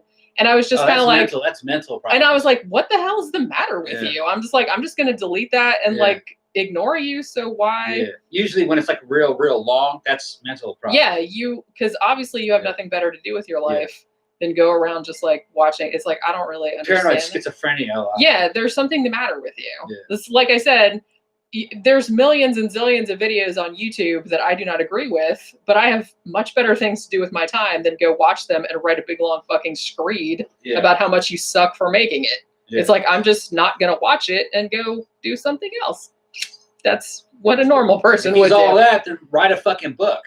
Right. That's what I mean. Book. It's like, I don't really get it. But yeah, so other than that, really the only abusive comments we got most of the shittiest comments weirdly on the Ed and Lorraine Warren show. Anytime you talk about what hucksters they are, or sometimes the paranormal cases, like people got really butthurt about the one we did a long time ago about like the skull experiment. Yeah, skull experiment. They're like, oh no, that shit happened and all that. Yeah, so anytime you're like skeptical, like you can talk about true crime all day long, but the second you are skeptical about like a ghost story or something like that, people get really, really they get upset about it. As Dennis knows. Yeah. People getting upset. I had to grab Dennis. She was very upset. She got very upset. I'm not. He's not going to do it. You can't prod me to do it. It's got to come. It's got to come naturally. You got to start channeling Dennis. Yeah. Well, yeah, for a stance. Yeah, somebody pointed out, I said he probably copy paste the comments if he's that invested. Yeah, probably. Because like I said, I didn't read the whole thing. As soon as I realized it was that guy and I read the first couple sentences, I'm like, oh, it's this dude. I had a feeling he was going to comment because I saw him commenting on every other one. Now, one of the back to the Illuminati, one of the funniest things about the Illuminati and one of the most what the fuck, why is this even a thing? And I'm not even sure like what the genesis of this was, but for some reason, pretty much everybody in power is said to be in the Illuminati. But for some reason, a lot of people are saying like Jay-Z and Beyonce are in the Illuminati. What? And I'm like, that seems random. And one of the things, like, I didn't want to watch like too many of the videos of like people that believe in this shit, because that's like, I don't want all the recommendations and the bullshit that goes along with that. So I try to curate my YouTube shit so I don't get all this stupid crap in my feed. But basically, from what I could discern from normal people that made videos about this kind of shit, was that the reason that they get called out in particular a lot of times is because apparently, I don't know a lot about Jay-Z or Beyonce, because I don't follow like kind of pop music or mainstream music or anything because of my hipster, but it's because they have like their record company or Jay-Z's record company, the logo is like a triangle or a diamond or something. And so a lot of times like Beyonce and stuff will make that like a hand symbol like that. And that's supposed to be Illuminati, like, it's like the pyramid that's on the back of the dollar bill. So because they've made a triangle thing, or I think Katy Perry was supposed to be in the Illuminati too, because one time she had a costume that had like an Eye of Ra thing on it or something. I don't really know.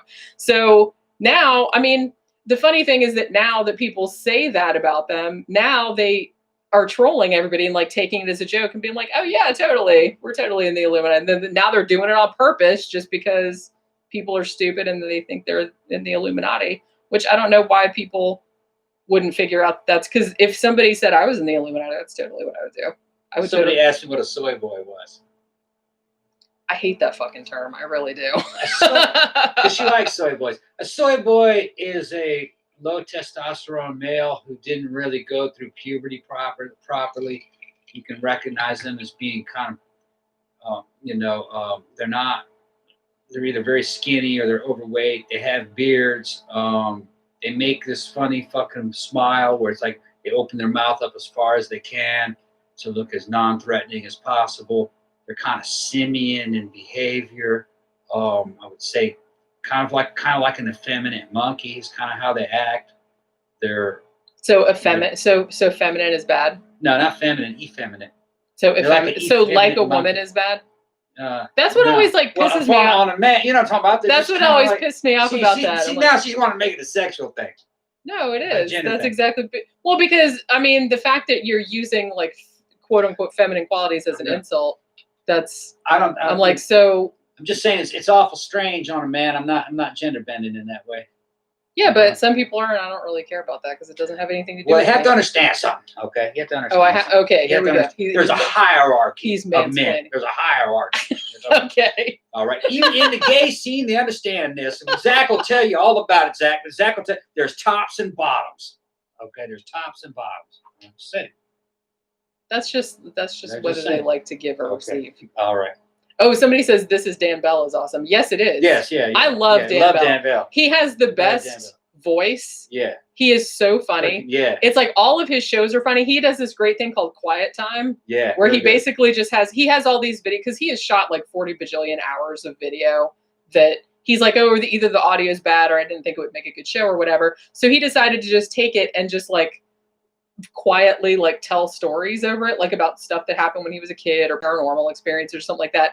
And it's so fucking great. It's like he just has the best voice. Also, they do Another Dirty Room, which is hilarious and gag inducing all at once. They just go to like the worst hotels and motels like in America and stay in them. And then they like stay in there for hours and hours. And then they just rate the room. They have like, and he has all the shit. He has like all the fucking, he has luminol. He has fucking, what's the black light stuff. And he's got like, they've got like the little things where they can swab for blood and semen and all this other kind of stuff, and they just go around and do the test in the room. And it's like every single time they go in a room, and it's like they found some horrifying shit. I mean, one time they found like a plastic bag full of like dirty women's underwear like under the bed. Yeah. They find crack pipes and fucking needles. They find one time they found like bloody like handprints, like all this. It wasn't, you couldn't see it, but like luminol you could see it. And it's just like every time like a new indignity or like some new disgusting thing, it's like Dan's like, oh my god, and it's just like his voice just fucking cracks me up every time he gets so fucking offended. Like it's like, you know, bugs crawl out of the shit. And there's a thing, who's that guy that's on there, Ciarra, that big fat guy. That dude is fucking hilarious, and it's like he's kind of gotten into a thing where he'll eat the soap. Yeah. Like he kind of got into a thing where they make him like eat the fucking soap. Zach's on there going, how did you guys know I was gay? Zach, man, you're gay as shit, bro. How'd you know? Zach, you're gay as shit, bro. So's Dan Bell, though. He is, yeah. Yeah, Dan Bell's gay. He is, yeah. He's fucking cool as shit. I know. Like I said, he's got a great voice, and he just like, he clearly like loves what he does. We started watching him at first because of the Dead Mall videos, because we certainly got into the Dead Malls, but I think probably Another Dirty Room is my favorite, just because even though I gag every time I watch it, it's like really, really disgusting. Like all these fucking places they stay. But yeah, so let's talk about reptilians, man. Yeah, it's about time. I need to get a new drink though. You need to get a new drink. Yeah, you gonna go get it? Yeah, I'm gonna go get a drink. Well, I'll just like. Go ahead. That's right. We can't stop and edit. Oh shit. Is there any way you can turn it off and have a break? No. There's no way to even do a break. I'm not allowed to do that. Yeah, somebody says, oh, the Alcázar murders. Did we do a show? I can't remember if we did a show about that, because I remember I wrote about it, and then I watched that Netflix documentary about it. I'm pretty sure we did. I thought we did a show about it. I get so confused because we've done so many shows, and I also write books about true crime cases. So sometimes I can't remember if I actually just wrote about the case, or if I wrote about it and we did a show about it, or something. Yeah, when Dan Bell yells, oh no, I know, that's so fucking great. And for a while, like before the quarantine and everything, they started doing the Another Dirty Room. They did like a whole bunch of live ones, like they live streamed a whole bunch of them. And I didn't know that because I'm not usually like on YouTube. I don't usually have it open, so I don't see like when people are live. And so I just discovered like a whole cache of Another Dirty Rooms that I hadn't seen, that he had done all on live stream. Because I think they don't sleep in the rooms because the rooms are disgusting and no one should sleep in there. And probably they'd get staph infections and malaria and who knows what else. But they usually stay there, I think, in film between 3 and 4 hours. And then he usually edits it down to about 45 minutes or an hour or something like that. Speaking of hotels, will you ever do a show where you go to the hotel Aileen Wuornos stayed at? We should probably do that. We haven't even done a show about Aileen Wuornos yet, and we probably should, because she, I lived in Daytona. Like, I'm from Daytona. I was born there. So, and I still lived there when she was doing her thing. And I think actually, speaking of Dan Bell, I think he actually did go to that motel, or he like went to other places. Like he went to the bar in Daytona, like where she'd hung out and all this other kind of stuff. So we should, because a lot of my relatives, like my brother and his wife, and like some of my other aunts and uncles and stuff like that, still live in Daytona Beach. And I haven't been back there for a while. It's only about an hour from, not even an hour. I think it's probably at 45 minutes, because we're like a little bit outside. It's about an hour and a half from between Orlando and Daytona, but we live like about 18 miles outside of downtown Orlando. So we're like closer to Daytona. Yeah, somebody said, I think you did, but yeah, I'm pretty sure we did Alcázar murders. I mean, I'm pretty sure we did. There was an update on the McCain case. Yeah, there was. They caught a guy. I can't remember.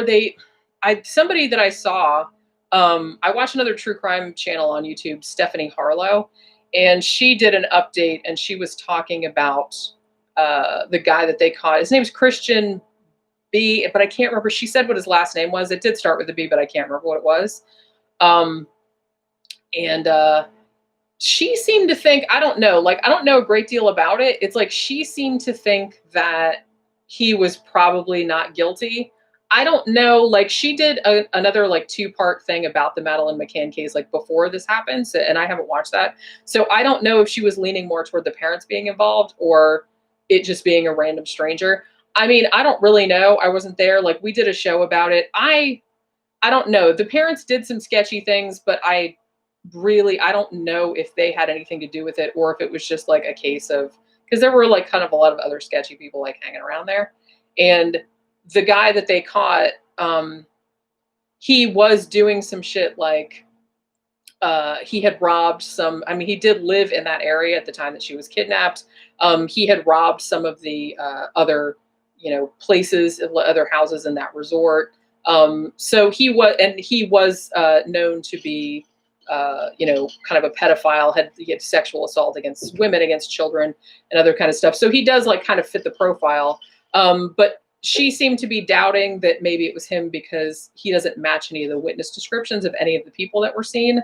But I don't know if that necessarily means anything. What are you talking about? Or not. The Madeleine McCann case. Somebody asked me about it. Elisa Lam case. Did we talk about that? We talked about Elisa Lam, didn't we? I think we did. I thought we did it. I don't remember doing a whole show about it, but we might have done one with like 2 cases.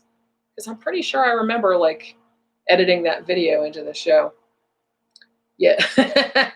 Zachary says, damn, does that Christian B have a billboard of a forehead? Yeah, indeed he does. Yeah, German pedo. Neely says apparently Tom's gaydar is strong. How strong is my gaydar, Jen? It is pretty strong. It's pretty fucking strong, yeah. At the club, yeah. We got a lot of gay friends. We do. Yeah. And it's at the club, my best buddy fucking is a leather daddy. Like straight, like we're talking about a fucking Rob Halford, Judas Priest style fucking leather daddy. Yeah. He's cool as shit. Fucking, we'll probably have him on the show one of the days. We should get him to come over. Yeah. Toby's cool. He's an RN. He's a registered nurse. Yeah. And he's 50 something. Yeah. Although you wouldn't know it by looking at him. I can tell you stories about that. He's in really good shape. He's a cool guy. He's cool as shit. And he'd fucking show up to the club in this fucking tight leather and shit with his fucking leather jacket with the cut off sleeves and spikes and everything out there dancing.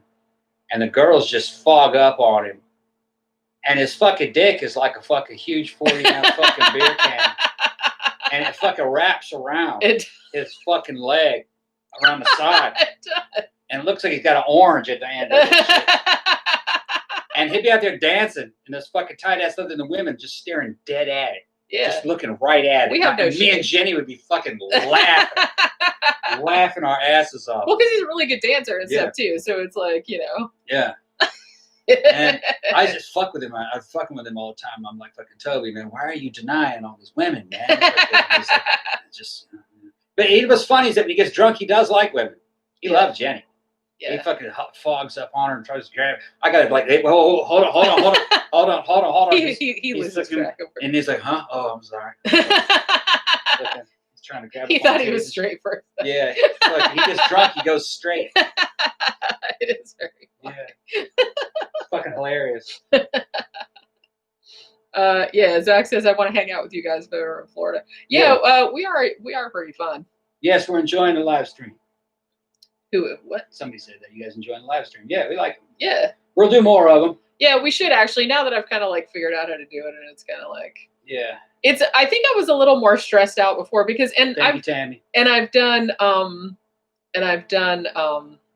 some other like radio shows and stuff like that were live, and I always get like really, really stressed out because I get stressed out before we do the regular show too, even though, which is dumb because I know that it's taped and I can just like edit out if I mess up or anything like that. But this one I was more worried about, what if like you have to go get a drink or whatever, I have to go to the bathroom or something like that, and then I'm just gonna be like sitting here like staring into the camera. But then it's easier because I see people here and it's like they're asking me stuff, so it's kind of like Tom's Club game to get guys off Jenny's hilarious. Yeah, it happens. It happens a lot. You have to understand that fucking Florida is a fucking very special place. It's a magical place. It's a very magical place, and we're talking about clubs that are fucking all regulars in our scene, and everybody's almost kind of like we're all related to each other, and we all have pasts, like we've all dated each other and shit. Fucking weird shit has happened, between people and couples, and fucking just weird shit, and half the people are like your ex or something. it's a different situation. Yeah, you can't really keep secrets from it. It's like everybody knows. Everybody knows everything. It's almost like being in a cult. Kinda. Yeah, it's like a sex cult. It can be, yes. And some of the girls they work for Disney Corporation. Some of them. Yeah, we know a lot of people that work for Disney. A lot of people work for Disney. Right? Some of them are cam girls, porn stars. Yeah, Orlando has a very large. I think isn't Orlando the second largest producer of porn after LA? Yeah, or maybe Miami. Yeah, and like it's like titty fetish porn girls and just weird shit and like Elada, my ex. Yeah, she's doing some. Yeah, or is doing some. Just you never can really tell what's going to happen. Yeah, everybody's up to some weird shit. But everybody knows, and it's okay. Everybody knows as long as you're not hurting anybody. You're right. Yeah.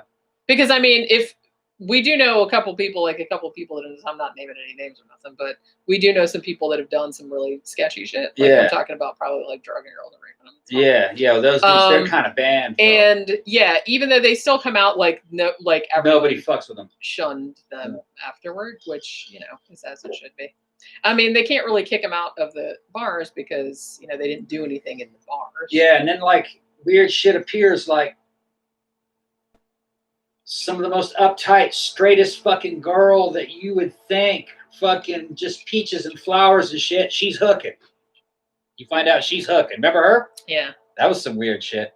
Yeah, that actually did surprise me. Not much surprises me, but that actually did surprise me. Whoa. Yeah. Well, see, that kind of goes back to what we were saying before, where sometimes people that look really weird are like more normal than people that look normal. Yeah, you look at a normal person and you're like, wait a minute. No, really? Because they're like passing. Yeah, right. They can get up to all kind of shit. Because I think we were talking about it in terms of serial killers. Not that we're saying that's the same thing as serial killers, obviously. But it's easier to be into sketchy shit when you don't stand out. Yeah, and then you'll find some goth fucking queen who's been around forever, and she's fucking just this gothish shit. And then you find out she's a prepper and a fucking survivalist and fucking into like, you know what I mean? Fucking knows everything about all the fucking, she's way big into like Alex Jones and fucking coming Civil War and owns a bunch of fucking assault rifles and guns and is good with shit. You know what I mean? You would never suspect. Well, yeah, I mean, it's weird because I kind of feel like, I mean, I guess it's just like any subculture. You always think of it as this big, this big like monolithic kind of thing. But I think the goth scene is just like anything else. It's very diverse. Yeah. You know what I mean? It's like there's all kind of different people, and you never really know what they're gonna be like, even though you may think but just because of what they look like. But that's never the case. It's never a good idea to judge people what they look like, no matter what they look like. Khan of Otslan says eyes wide shut.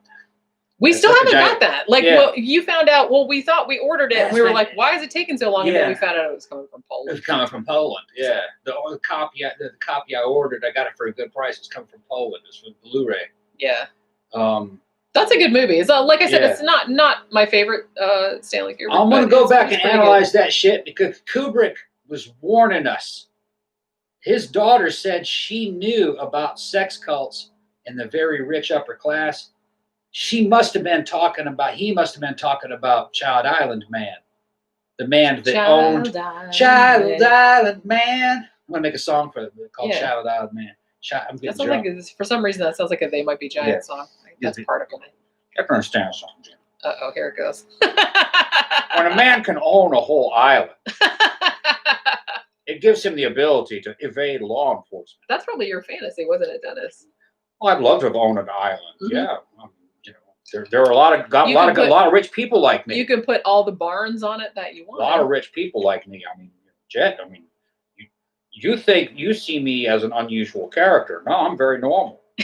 The people up top, they're all like me. All right, that's it. I believe that. Yeah. Okay. So, Anonymous Automaton asked, "Did a lot of people speak Welsh in Wales, or is it a dying language?" So I was in South Wales.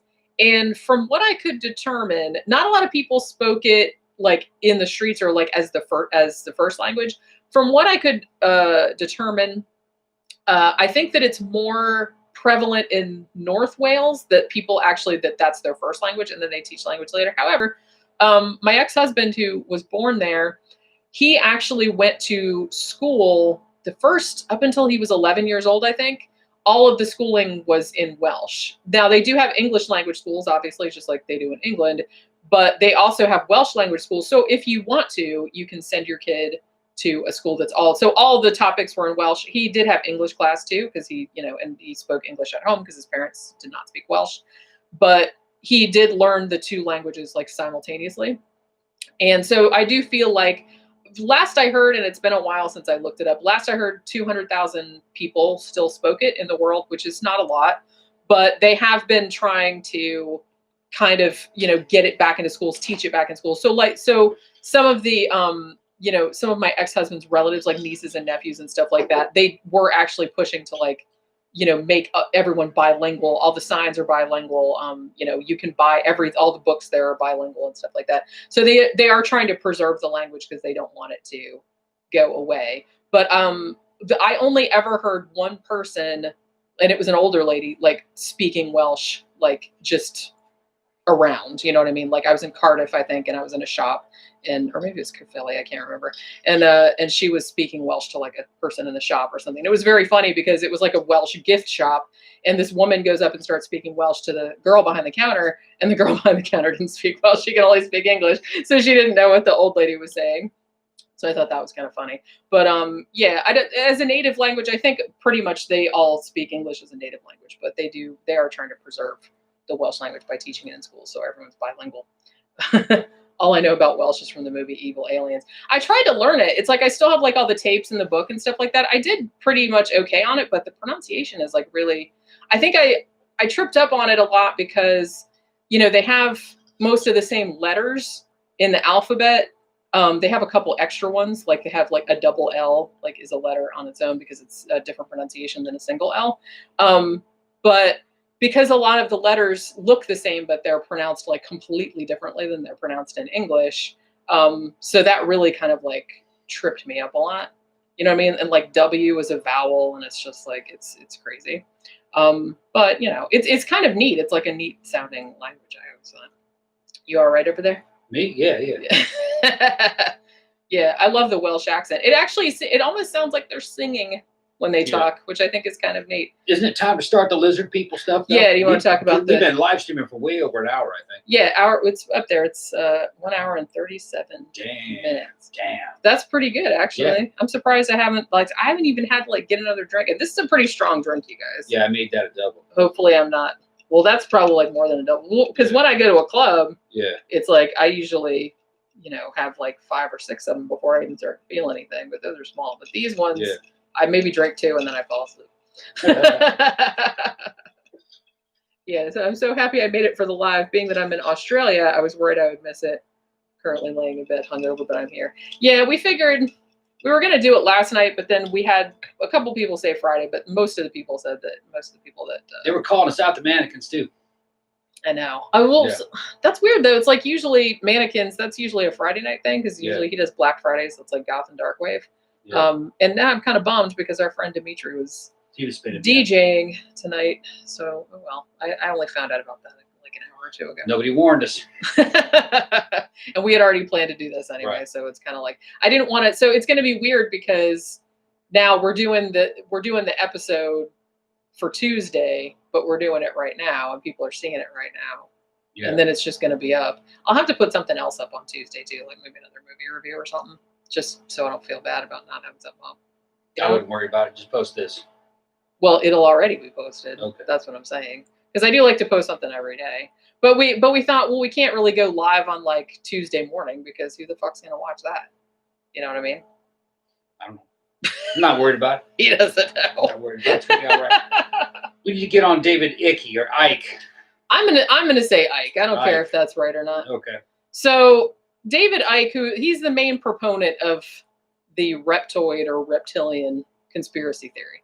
Yeah. Now, he's a English fella. He used to be a footballer, or as we would say in the United States, a soccer player. He was a professional soccer player. Yeah, we're going to take that football away. We're just going to say it's soccer.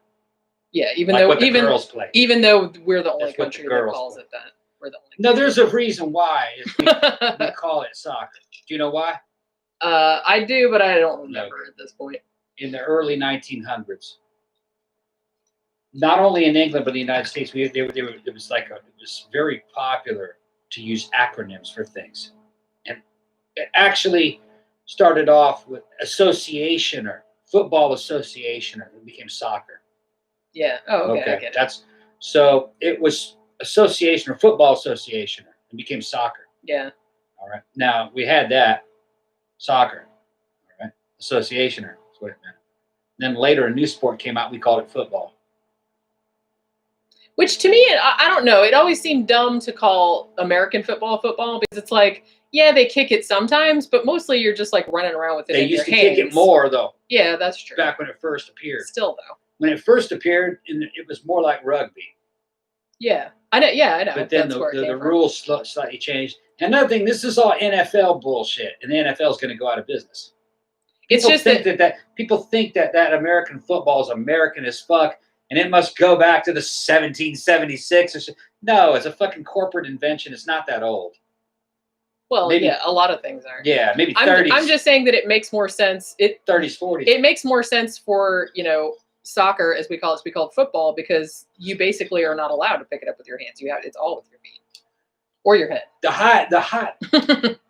The apex of American football was the fucking 70s, and that was before they had all those safety rules and shit. Dudes are getting killed and fucking hurting each other really badly. That's fucking the shit football. thing is that, like, what they're doing now is not fucking football. Although even with helmets and stuff on nowadays, because we did talk about this, didn't we? Yeah, because we reviewed it on that Aaron out. Fernandez or whoever that guy was that killed his girlfriend or whatever. Yeah. Brain damage. Yeah, even with like all the shit, even with all the protection on, they still get fucking brain damage because you're just like whacking your head into stuff like all day. It happens with boxers and wrestlers and shit like that too. Somebody asked, didn't David Icke just get kicked off of YouTube? Yeah, I think he did. I think he got kicked off of YouTube and Facebook, although Twitter is still let him, because he's coming up with like it's not just like because of reptilians, it's because he came up with I don't agree with any of that. I think anybody should be able to say crazy shit they want. Well, you can, but it's like the thing about it though is that Facebook and YouTube are private companies and they do not have to give you a platform. Yeah, well, I don't believe in that either. Yeah, well, I'm just saying that's because why it's not like corporations should not be violating people's civil rights. It's like saying, well, we're a corporation, so you know what? No, we're going to have slavery. We're a private corp. We'll have slavery. Some companies do have something. They try to do that. So if they were allowed to, they would. Yeah. So no, I think you'll just work here and we just won't pay you, and also you have to sleep here under the table. And hopefully they reform this shit. Social media is a fucking utility like the phone. I think it will eventually imagine go that way, if it will just be like you're talking over the phone to somebody back when people used phones. They don't really use them like they used to. Remember it was like to have phones in. You're talking on the phone, and then all of a sudden AT&T busts in and goes, no, we don't like what you guys are talking about. No, you guys are racist. We got to shut this shit down. Imagine that.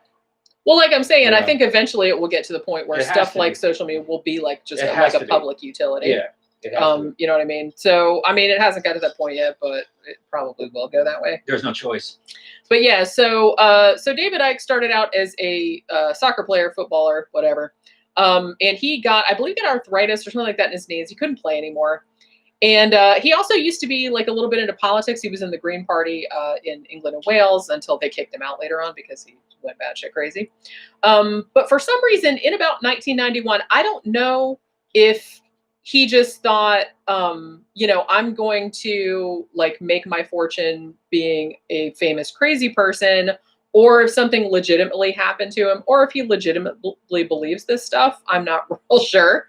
But starting in about 1991, he starts coming out with this theory that basically every single thing, like the whole entire population of the world, is under the control of shape-shifting lizard people who are either aliens or interdimensional. They're kind of interdimensional beings, I think, if we're being perfectly clear about it.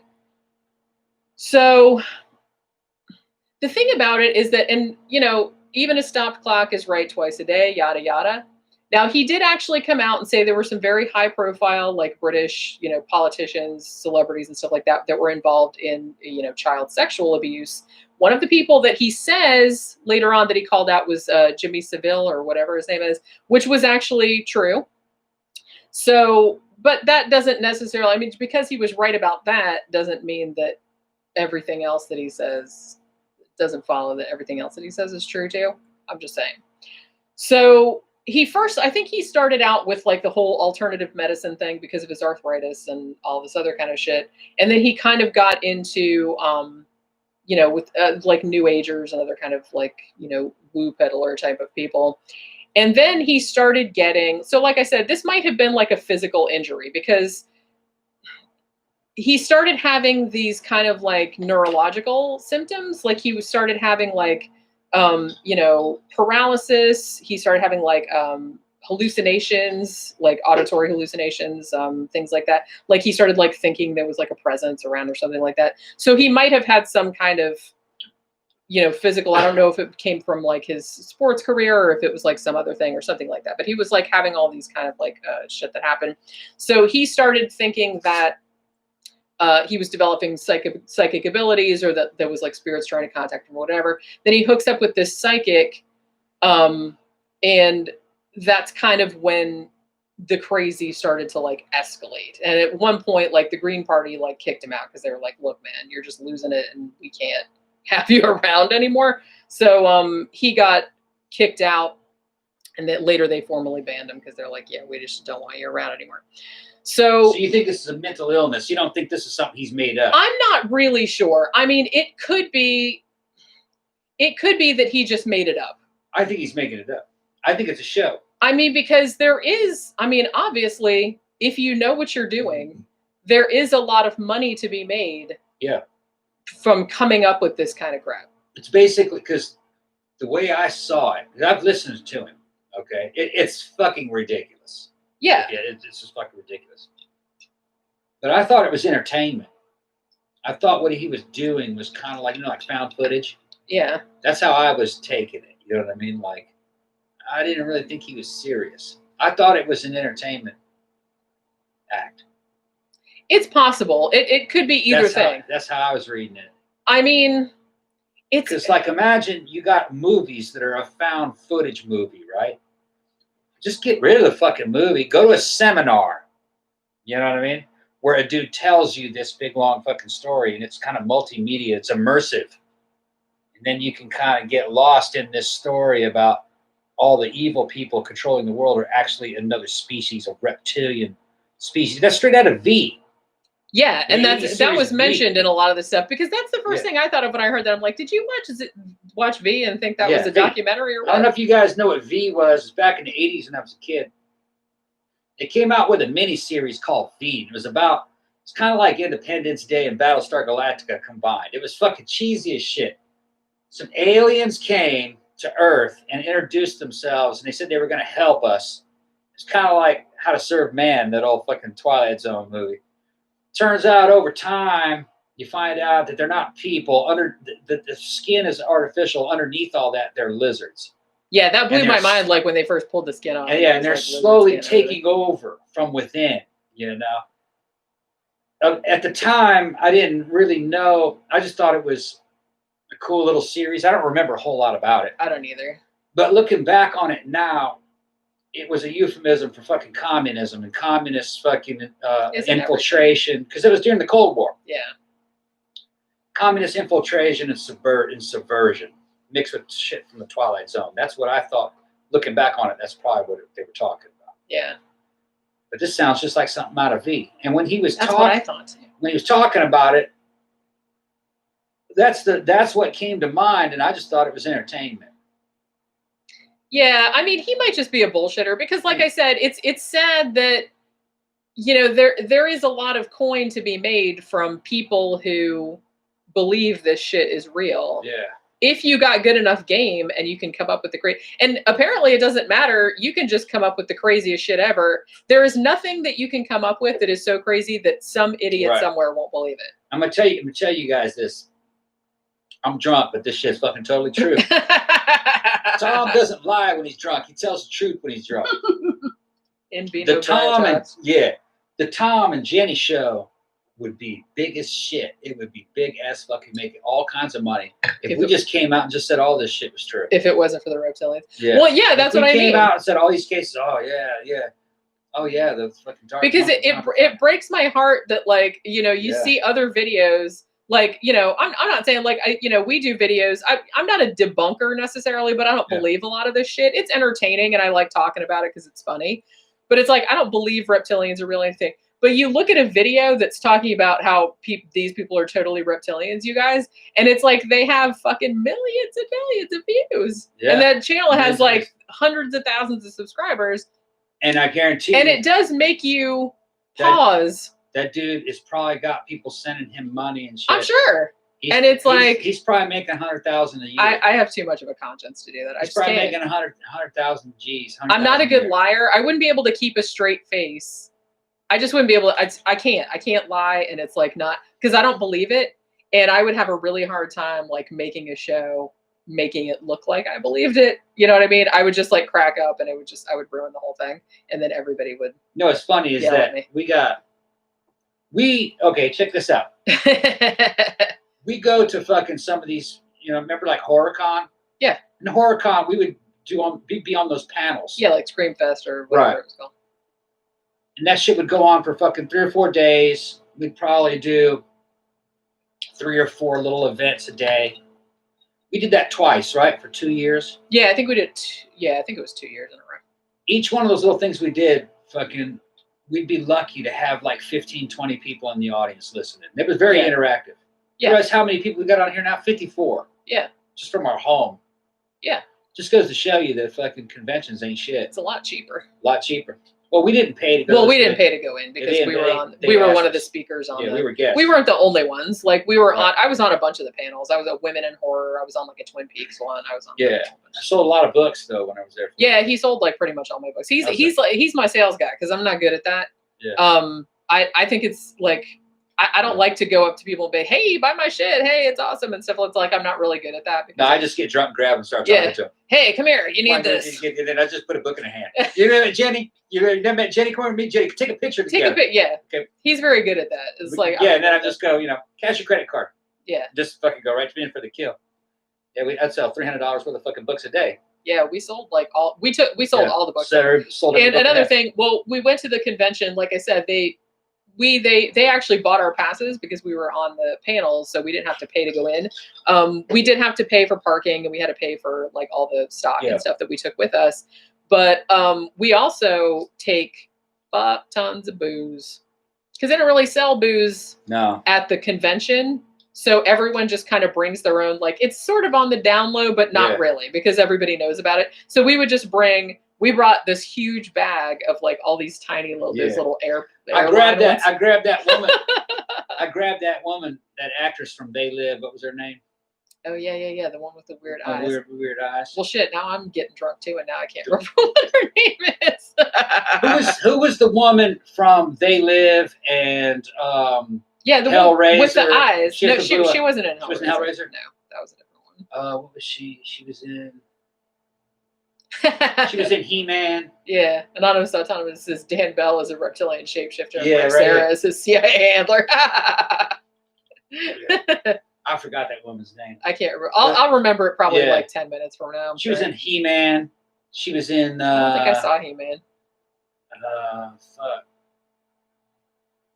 Anyway, she was there, and I said, "You want to have a drink?" And she's like, "Yeah." She's like, "Oh, thank God, someone brought some liquor." Went in the back, I was getting ready to pour her a drink and shit, and she was like, "No, I can't." Never mind. And I went, "Oh, Alki." Did you really? I didn't know. I didn't say Alki. I didn't say Alki, but I went, "Oh, she's an Alki." Well, yeah, because she might have been like, I could use some booze right now. And she's like, "Oh yeah, shit, I'm not supposed to do that." Yeah, because she had to go and do all that signing. Yeah. Yeah. It's like I had fun doing that, but it is it's a slog a little bit. So I can imagine if you're like somebody super famous and you just have to like sit down there. What if you're like Tom Savini or something like that who goes to like every one of those? So it's like I can see. I've never seen him be grouchy, but I could see how he would be. I would be very. He looks very grouchy when I saw him. I can't blame him. Yeah. I mean, he goes to those all the time, and everybody knows who Tom Savini is. Yeah. He makes so it's a like living off of he always has like a huge line, and he knows like everybody, and it's like. the thing about it is that you always have to. Savini makes a couple grand a night. Yeah, because he sells the photos, so they all do that now. Yeah. But it's crazy. I was watching this documentary the other day. I know we're going off on a tangent, but whatever, fuck it. They just put that documentary on Shudder, Scream Queen, which was about the actor that was in what do you call it? Nightmare on Elm Street 2. The one that everybody said, oh, it's the gayest movie ever made and everything. And the thing about it is that guy really was gay, but he hadn't come out at that time because this was the 80s and it was like the height of the AIDS epidemic and he was like afraid it was going to ruin his career and stuff. But when that movie came out and everybody was like, woo, gay subtext and everything. So it kind of like inadvertently outed him and that kind of like ruined his career. And he actually ended up having to go into hiding. Like he moved to Mexico and it's like, and he just like fell off the radar. And so after a while, like everybody's like, whatever happened to that guy? Like he never acted again. He never did anything. So it's like finally they tracked him down and they got him to start coming out and like go to conventions and stuff. And, he's like, it took me this long to like come to terms with the fact that, now I'm famous and now everybody knows who I am. And, and everybody wants to talk about this movie, even though the movie ruined his career. But he was like going to Meg Foster. That's right. Meg Foster. That's right. Yeah. I was like M. I know it started with an M or something. Yeah, I fucking grabbed Meg Foster. And Jenny was right there at the table, and she walks up. I grabbed Meg. I said, "Come on, Meg, let's go get a drink." She's like, "Okay, yeah." I'm fucking pouring her a drink, and she goes, I can't.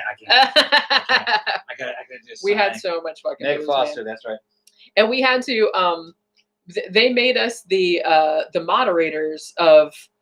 That one that they do, that panel that they do that's just kind of like a free-for-all, like it's the most fucked up stories you can come up with, and like everybody's just supposed to say the most fucked up shit ever. And so we brought like all the booze for that, and like we're just throwing them out to people in the audience, so everybody's just getting completely shit-faced, and I don't even remember what anybody said. Yeah, I got hammered. At that panel.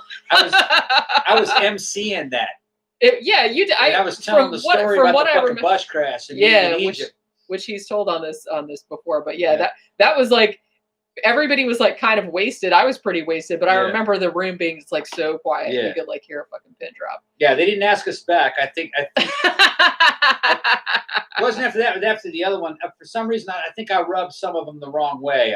I don't know. I never did say, but they never asked us back. Yeah, we went 2 years in a row and then we didn't get asked back. Well, I think part of it is that those bitches couldn't sell a fucking book. I think that, I don't know. Because I would sell out. I don't know if they got mad just because I would sell you out every time we were there, Jen. Because we sold a lot of books and they didn't. They didn't sell a fucking book. I don't know. They were hating. I didn't know if it was. I don't know. There might be other reasons why we didn't get asked back. Like I can think of another, but I don't really want to say because I don't. It's somebody that's kind of well known, and I don't want to like say anything about it. But all right. But yeah, I don't know. So I think I know what you're talking about. Yeah, yeah, you probably know what I'm talking about. But yeah, so I don't know if that was the reason that kind of like there was some. But the thing is that fucking it's not really worth the money.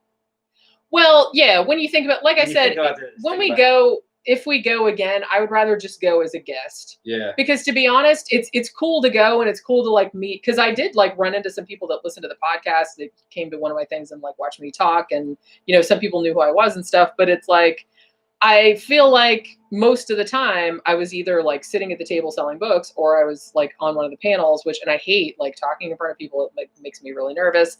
So it seemed like the whole weekend I didn't really get to walk around and like look at other people's stuff. And we would have done better at CrimeCon. Yeah, CrimeCon wants us to pay. Well, it's really expensive. I thought about it, like, because it was supposed to be, thank you, Mark, we just got another donation. Thanks, Mark. It was supposed to be in early May, but obviously everything got shifted. I got an email a couple days ago that they had postponed it until, I think it's the first weekend of November, maybe, or end of October, early November.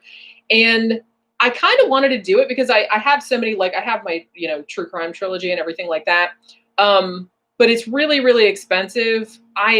If I could get in and like give a presentation, and if I gave a presentation, if they would like at least pay the fee to get in or give me like someplace to sell the books, because I mean, they want at least like $500 to rent a table. And then the passes are like 120 each or something like that.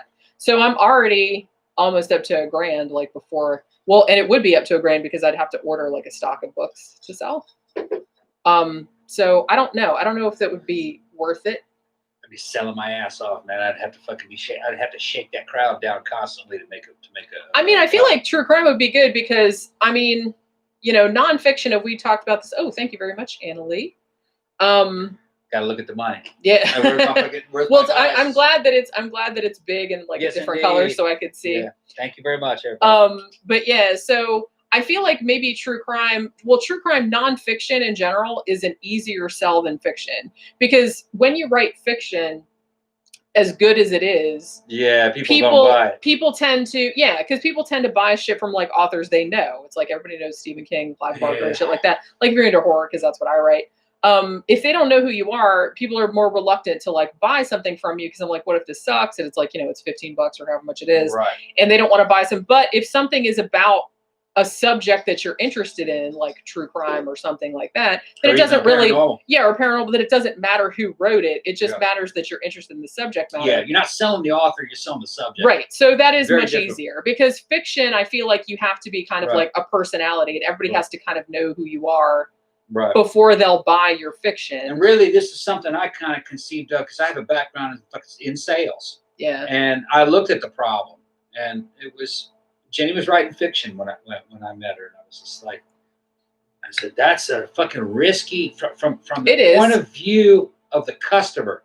It's a risky purchase because they don't know you, right? You know what I mean? They don't know, you know what I mean? Anybody can tell a story, you know. It's so much better when it's about something that actually happened. Yeah, because now all of a sudden they're interested, see, and then they'll come back to the author. Yeah, you know what I mean. So. You're still working. You're still selling a book. It's just, it's not fiction. It's just nonfiction. And I'm still writing about shit that I like because I'm fucking fascinated by true crime and I'd read about it all day long. Like, you know what I mean? Even if I wasn't writing about it. So it's not like I'm just like writing about shit just to make money or whatever. It is something I'm interested in. It was something that I considered doing before. The era of the Stephen Kings is gone. That came from a time when the industry was very different. Now, you know, digital media and internet access and everything competes against everything else. Nonfiction is the way to go. Well, and honestly, the fiction that does sell, and I'm not, you know, it really seems like a lot of fiction that goes fucking viral that it's like shit like Twilight. How you doing, Nico? Hey, Nico, what's up? Thank you very much. So, you know, there are still like authors that make like a fuck ton of money, but a lot of times it's not good.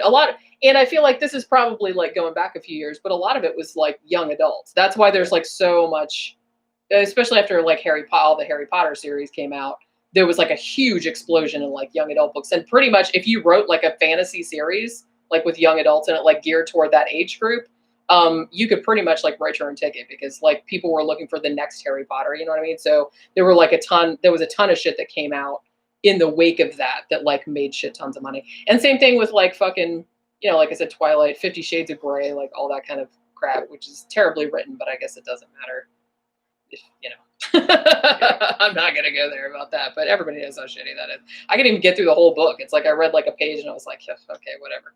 But so what were we talking about? David Icke. All right. Yeah. Got to go back to David Icke. So people from B. So David Icke's theory is kind of what they would call a grand unified conspiracy theory in that it kind of like folds in a whole bunch of other conspiracy theories. Because his whole thing with the lizard people is that the lizard people is basically like everybody that's an elite or whatever is like in power, whether they're like a scientist or they're in the media or whatever, they're pretty much all lizard people. You know what I mean? Anybody that has any power is a lizard person. So this all ties in with the Illuminati. It all ties in with New World Order, the UN, Bilderberg Group, Trilateral Commission, all that kind of stuff. All lizard people. Now, so he wrote a book in 1999 called The Biggest Secret. And in this book, he specified that the lizard people or reptilians or reptoids they're interdimensional. They can shapeshift into people. There are some people that are like on Earth now that are like half lizard, half person. And I guess there's a weird thing too, because I think later he said that, the lizards can shapeshift into humans, but then there's also like humans that are from that same lineage, but they can't shapeshift into lizards unless the lizards like possess them or something. I'm not real clear on it. And probably he isn't either. Thank you again, Matt. They're asking to make somebody a moderator to keep the bots out. Michael Venters, would you like to be a moderator? I don't see any bots, but I'm trying to I'm looking at my notes, so I'm not like looking at. So you're looking at it more than I am. But yeah, he pretty much says, okay, so he says they're interdimensional aliens, essentially. They come from a rift in the space-time continuum near the constellation Draco. Make Khan of Atlan a moderator. Wait, how do I do that? Do his name. Click his name. I'm afraid to do Point it. I'm afraid to do it. His name is right there. Yeah. And then what is this over here? Report remove, add moderator. Yeah. Okay, there we go. And do the same thing for Michael Venters. Okay, wait, he was up here. There. Yeah, I got it. Michael, you're now a moderator. Okay, hold on. All right, there we go. All right, so we have 2 moderators. Okay. Oh my goodness. What happened? Mary Ham, she's one of our patrons. She says, I would totally donate to you guys, but I just got a new puppy and found out I'm pregnant. Congratulations. Make her a moderator. Congratulations to she. Do you want to be a moderator? You're now a moderator.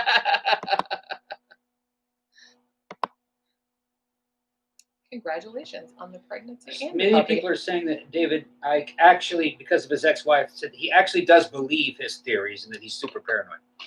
Yeah, I do kind of feel like he got on the crazy train, and once you get on that crazy train, it's hard to get off that crazy train. I feel like it's kind of get off of it. Especially when you go, he's gone full on into crazy. It's not just like a little kind of thing that's like, this is way past abducted by aliens. This is way past Bigfoot. This is way past that. I've seen his product.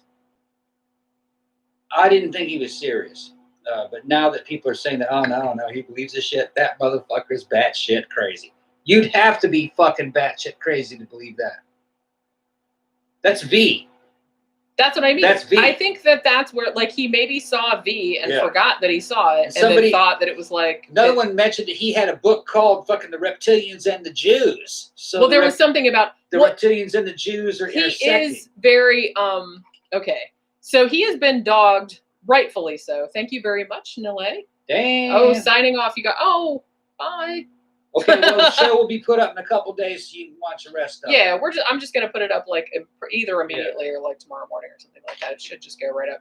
Yeah, he has been dogged pretty much his whole career of anti-Semitism because, he's basically saying, he uses like a lot of coded kind of dog whistle kind of words that, kind of mean Jew. Yeah. And so his defense is that I'm not talking about real Jews. I'm talking about reptilians who are pretending to be Jews. Yeah.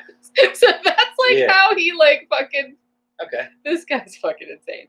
But yeah, so he also like, and I'm sure he got this from Zechariah Sitchin, but he is saying that these reptilians or aliens or interdimensional beings or whatever are Anunnaki, just like Zechariah said. We did like a whole show about that, didn't we? Yeah.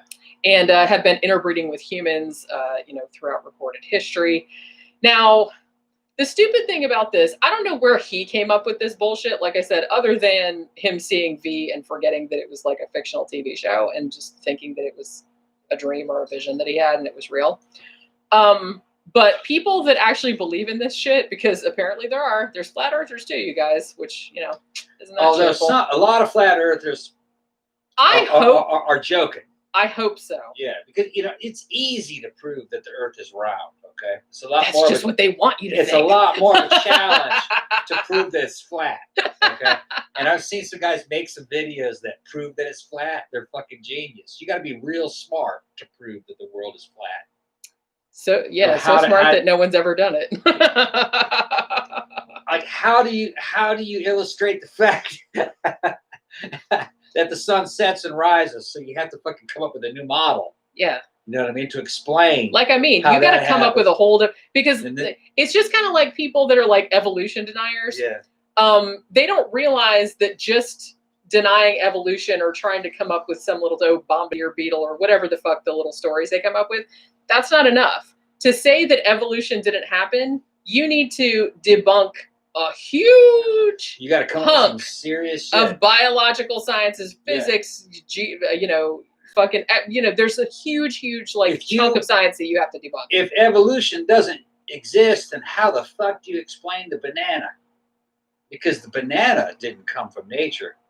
It came from selective breeding. Which is very, very funny to me, because who is that nutcase creationist that hangs out with fucking Kirk Cameron? Banana he uses that God made the banana because you can peel it and it's rounded. So therefore God made that. Yeah. The original banana was straight and about 2 inches long. And didn't taste good. Yeah. And that was within human. We did that. That was like modern human history. Yeah. So we did the same thing with nature selectively breeds with humans. corn, like corn on the cob. That started out as like a wheat type grass. Like I think it's called teosinte or something like that.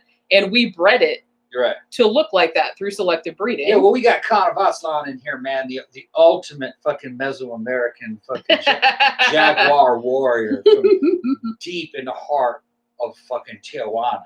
Okay, and he will tell you that fucking corn. All right. When people first saw the corn glyph in the fucking Mayan and Aztec language, they said, that could never be corn. That doesn't look like fucking corn. Of course it was corn, man. The original corn was only about that big. Yeah, it's little bitty. Little bitty thing. It looked almost like a wheat stalk. Like a little wheat stalk. It looked like a little fucking oval with little corn or kernels in it. That's all it was. Like a little oval looking thing. That's the way the corn really was. Oh, that's not corn. No, that's the way that was the original corn. Like. That was old school Mexican corn. Maize. We call it maize. Yeah. I remember that commercial. Yeah. What the fuck was that commercial for? I don't even remember. Corn is a marvelous fucking thing. And Europeans and Middle Easterners do not like corn because they're just not fucking civilized. Corn. No, I got to tell you this. And maybe this is the thing in Asia too. When I was in the UK. They don't fucking like corn. This is what I'm going to tell you right now. I was in the UK and they have like frozen pizzas and they had like a normal one that's like the normal pepperoni and cheese and all that other kind of stuff. They had one that had corn niblets on it. Oh, they don't know what they're doing. And I was just kind of like, what? And I've heard from like people I know that live in Japan that they have that's a big thing in Japan too, that you put corn niblets on. I'm like, who the fuck puts corn niblets on pizza? I was in a chow hall one time and fucking. That's crazy. I was in a chow hall one time in a military situation with a bunch of Middle Easterners. Fucking, they were there for training, and fucking when they saw that we were serving corn, they were outraged. They wouldn't eat that shit. Why? I don't know. I was astounded. They just, that's for cows. That's for cattle. Well, even cows aren't supposed to eat it. They just give it to them over here because it fattens them up quicker. Yeah. I'm getting into that damn Maseka fucking cornmeal to make corn tortillas. Yeah. And making tamales. I got to get back on that tamale. Yeah, we need to get back on that. That's going to be in the cookbook too. How to make fucking tamales. This is going to be the world's most giant cookbook. It's not going to be giant. It's just going to have good, but how to make corn tortillas and how to make tamales the right way. Yeah. I like to make a tamale pie, so you don't have to do all that work of wrapping it. But I'm going to learn how to wrap it too. I think I can do it in wax paper because I don't have the corn husks. Yeah. But now when I made those tortillas, I didn't have the press, so the shape wasn't that right. But boy, they were a lot better. The difference between a homemade tortilla, corn tortilla, and a store-bought tortilla, man, it's night and day. Yeah, it's night and day. Well, that's kind of true with everything. Yeah, and the flavor is so much better. Yeah. So he says sweet corn is good on anything, great on pizza. I didn't try it. I just thought it was super weird. Go ahead, mess up. Just kidding. I mean, like, I can't judge because I really like shrimp pizza. Yeah. And I like pineapple on pizza too, which I know a lot of people don't like. Like I said, I hang out like on a lot of food blogs and stuff like that. And apparently liking pineapple on pizza is like a food heresy. Just kind of like putting ketchup on hot dogs, which I also like. So fight me. We got to get back to this. I know you're not supposed to. We'll be on this for 4 hours. I know we've already been like 2 hours and 15 minutes. But yeah, what I'm saying is that it seems like a lot of the evidence, and I'm putting that in bunny rabbit ears, of this supposed everyone in power is a reptile type of thing is pretty much, I don't know. It seems like he's always putting up pictures of like celebrities or politicians or something, and they'll be making like a weird expression, or they'll have red eye, like from a camera flash. Yeah, so therefore, or they'll be, yeah, which to me just seems, I'm just going to say that seems like a little bit slim. Yeah. As evidence goes. The only thing that upsets me about the whole David Icke thing is that you have pedestrians. Okay, we're talking about just fucking noobs to the situation. When they fucking mention Alex Jones, they also said, "Oh, lizard people." There's a difference between Alex Jones. He's crazy in a different way. He has other crazy conspiracy theories, not the reptilian. I mean, I'm getting mad. AJ is a brilliant performer. It's like performance art. It's infotainment taken to a new. Now he sometimes drives me fucking nuts, especially when he doesn't have any material. Like he's got nothing really new to say. So he just like he rants for a fucking hour over like one subject. I would put a gun on my mouth. I fast forward it. You know what I mean? On a slow day, you got to fast forward it to where the guests are. But well, you'd think he'd be at this point. You'd think he'd be astute enough to at least make up something entertaining. Well, no, he actually. You can't see him on YouTube anymore. You got to go on BitChute to see him, or he has his own platform too. Yeah, it's in one of the InfoWars platforms. His guests are more interesting than him, but he's an entertainer. You know what I mean? That's the way I see it. I mostly watch that to just see what the guests are going to say, because he's got some good ones. Yeah, but he's just an entertainer. You know what I mean? It's like infotainment. For some reason, like I said, even though we do a podcast, like for some reason I have a hard time listening to them myself. Because like I said, it's the same reason I can't really listen to audiobooks. Like I know a lot of people like audiobooks because you can listen to them on your commute and stuff. But it's like when I try to listen to an audiobook, especially if I'm doing something else, like if I'm, doing some graphic design work or something and I put something on in the background, I will just completely space out and like not even hear what is saying. You know what I mean? Because like I always prefer to like read things and like read books or if I'm going to watch a movie which has a visual and an auditory component, like if something just has an auditory component, then I'll either fall asleep or my mind will wander and I'll just like 20 minutes later and I'll have no idea what the person said because I just tuned them out. So, you know what I mean? So I have a hard time like listening to that. But yeah, so it really does seem like that's the only like evidence that he has is like all these pictures of like, it's like, oh, look, they're shape-shifting, like fucked up for a second. And we saw their true form, like, because it was like a red eye, or it was like they made like a weird lizardy face or some shit. And he had like all these fucking, I had it up on this screen over here, but it shut off. He had like all these kind of like ways to tell if you're a reptilian. And according to that, like, I don't know how many you have to like check off of this checklist before you're a reptilian or not. But I was at least 4 of those. So you heard it here first. I could be a reptilian and not even know about that shit. Because one of the things is, for some reason, if you have like reddish hair, like red hair, which I do, I know you can't tell, but my natural hair color is red. Also, if you have really low blood pressure, if you're really into science, like it's all those kind of things. Like if you have like blue or hazel or green or hazel eyes that kind of like change color, like a chameleon's eyes. If you can affect electrical appliances or have psychic abilities or something like that, then that means you're a reptilian. Now, pretty much everybody, I think he is accused, like the British royal family, I think were the first ones that he accused of being like, particularly like Queen Elizabeth or, Queen, whoever fucking queen is, I don't know, but that she's like some high priestess of satanic lizardy whatever, but pretty much everybody in the British royal family is one. Pretty much every president, Republican or Democrat, is also a reptilian. And then he's got like weird fucking random ones in there, like some celebrities and stuff.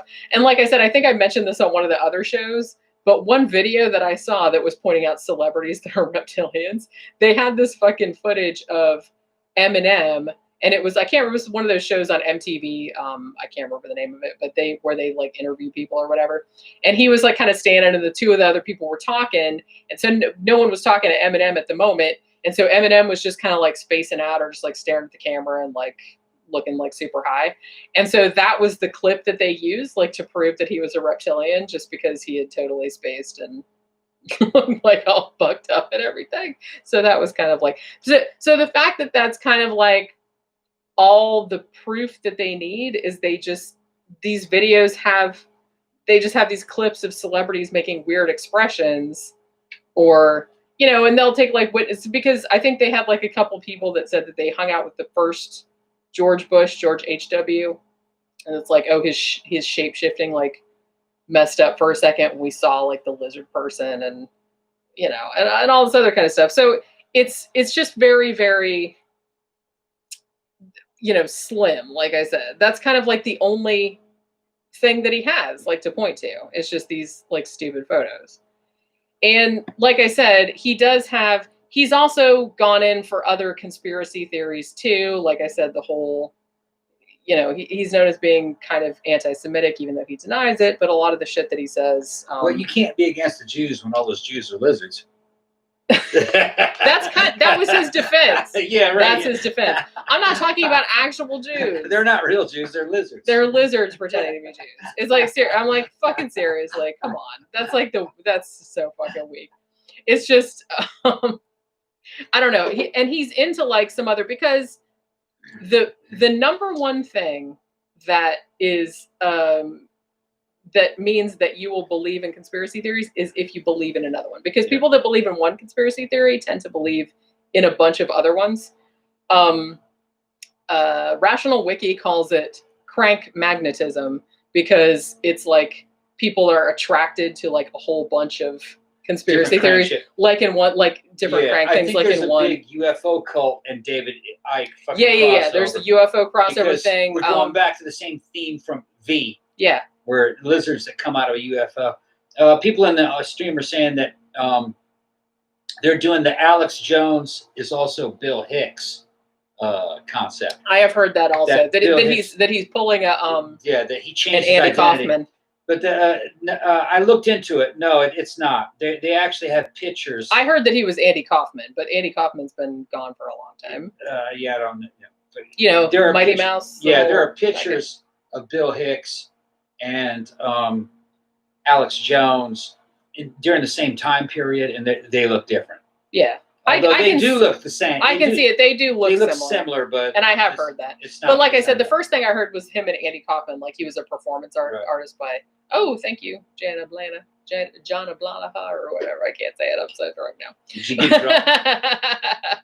Well, I'm not that drunk. I'm just getting to a point where I can't really Jana see Blaha. Thanks, talk. Jana. And yeah, she's one of our patrons as well.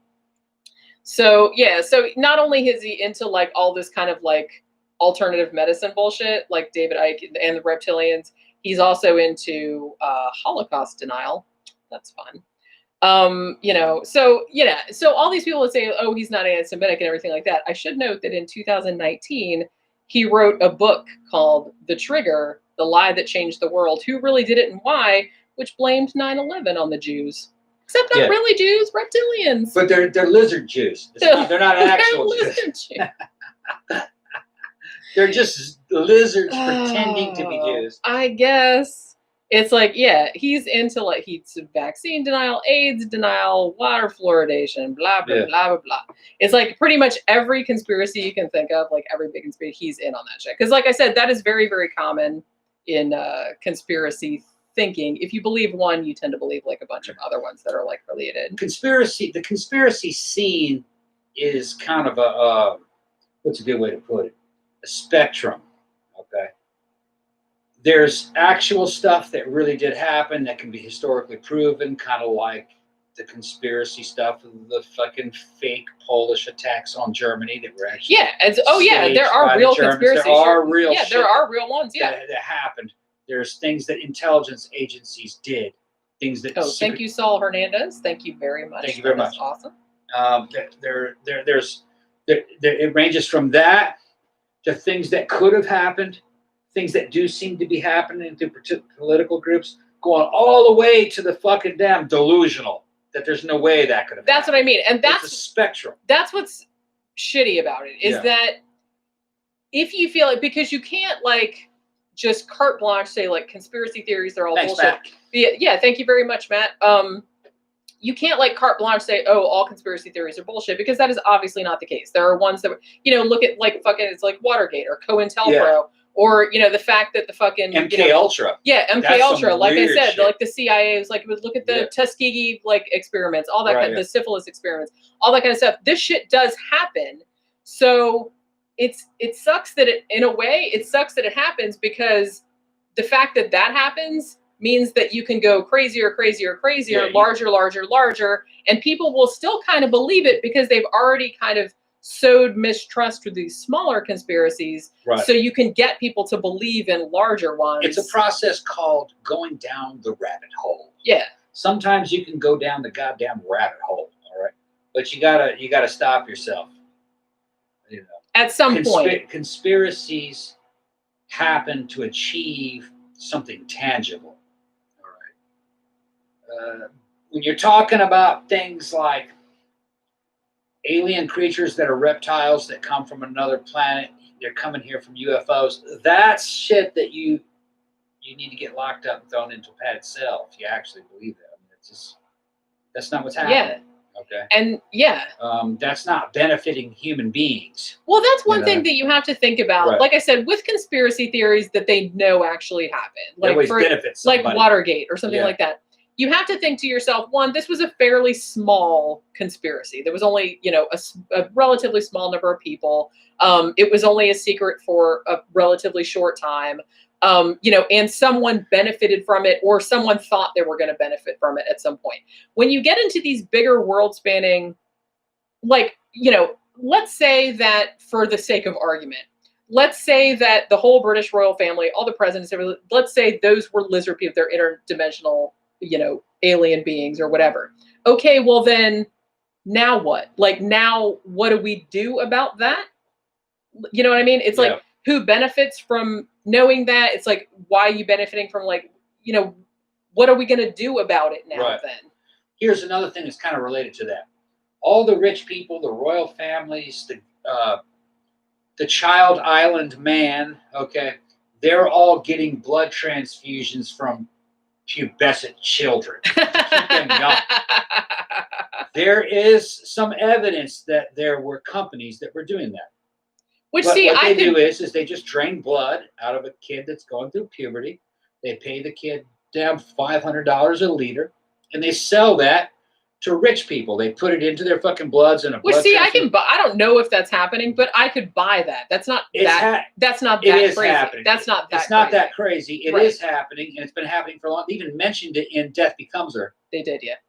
And evidently evidently there were some companies run by small amounts of doctors that did that for very wealthy people in their homes. Yeah. They weren't doing it in a hospital. And it was hush-hush. Not illegal, just weird. Yeah, that's technically not. They're not killing anybody. No, they're not killing anybody. They're just giving somebody a blood. They're taking blood. They're paying somebody for it. Yeah, they're buying very high-quality blood from kids going through puberty and putting that into old people and taking the old people's blood out. It's called a transfusion. It's easy to do. They've been doing that kind of shit since the late 1800s. You would say, well, why? Why would you do that? A kid of that age produces very high quality blood. It has. Seth says, I'm just here to get a shout out. Okay. So we're shouting out Seth. We're shouting out Seth. Sorry, I had to interrupt you there. A kid produces very high quality blood, and when they're going through puberty, there's also things in that blood, like little hormones that can act kind of like a hormone replacement therapy.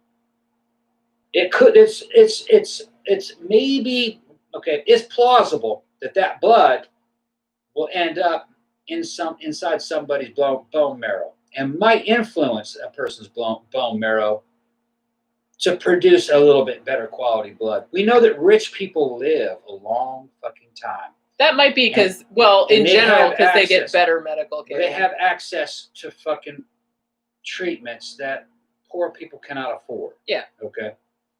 And this seems to be one of them. Okay.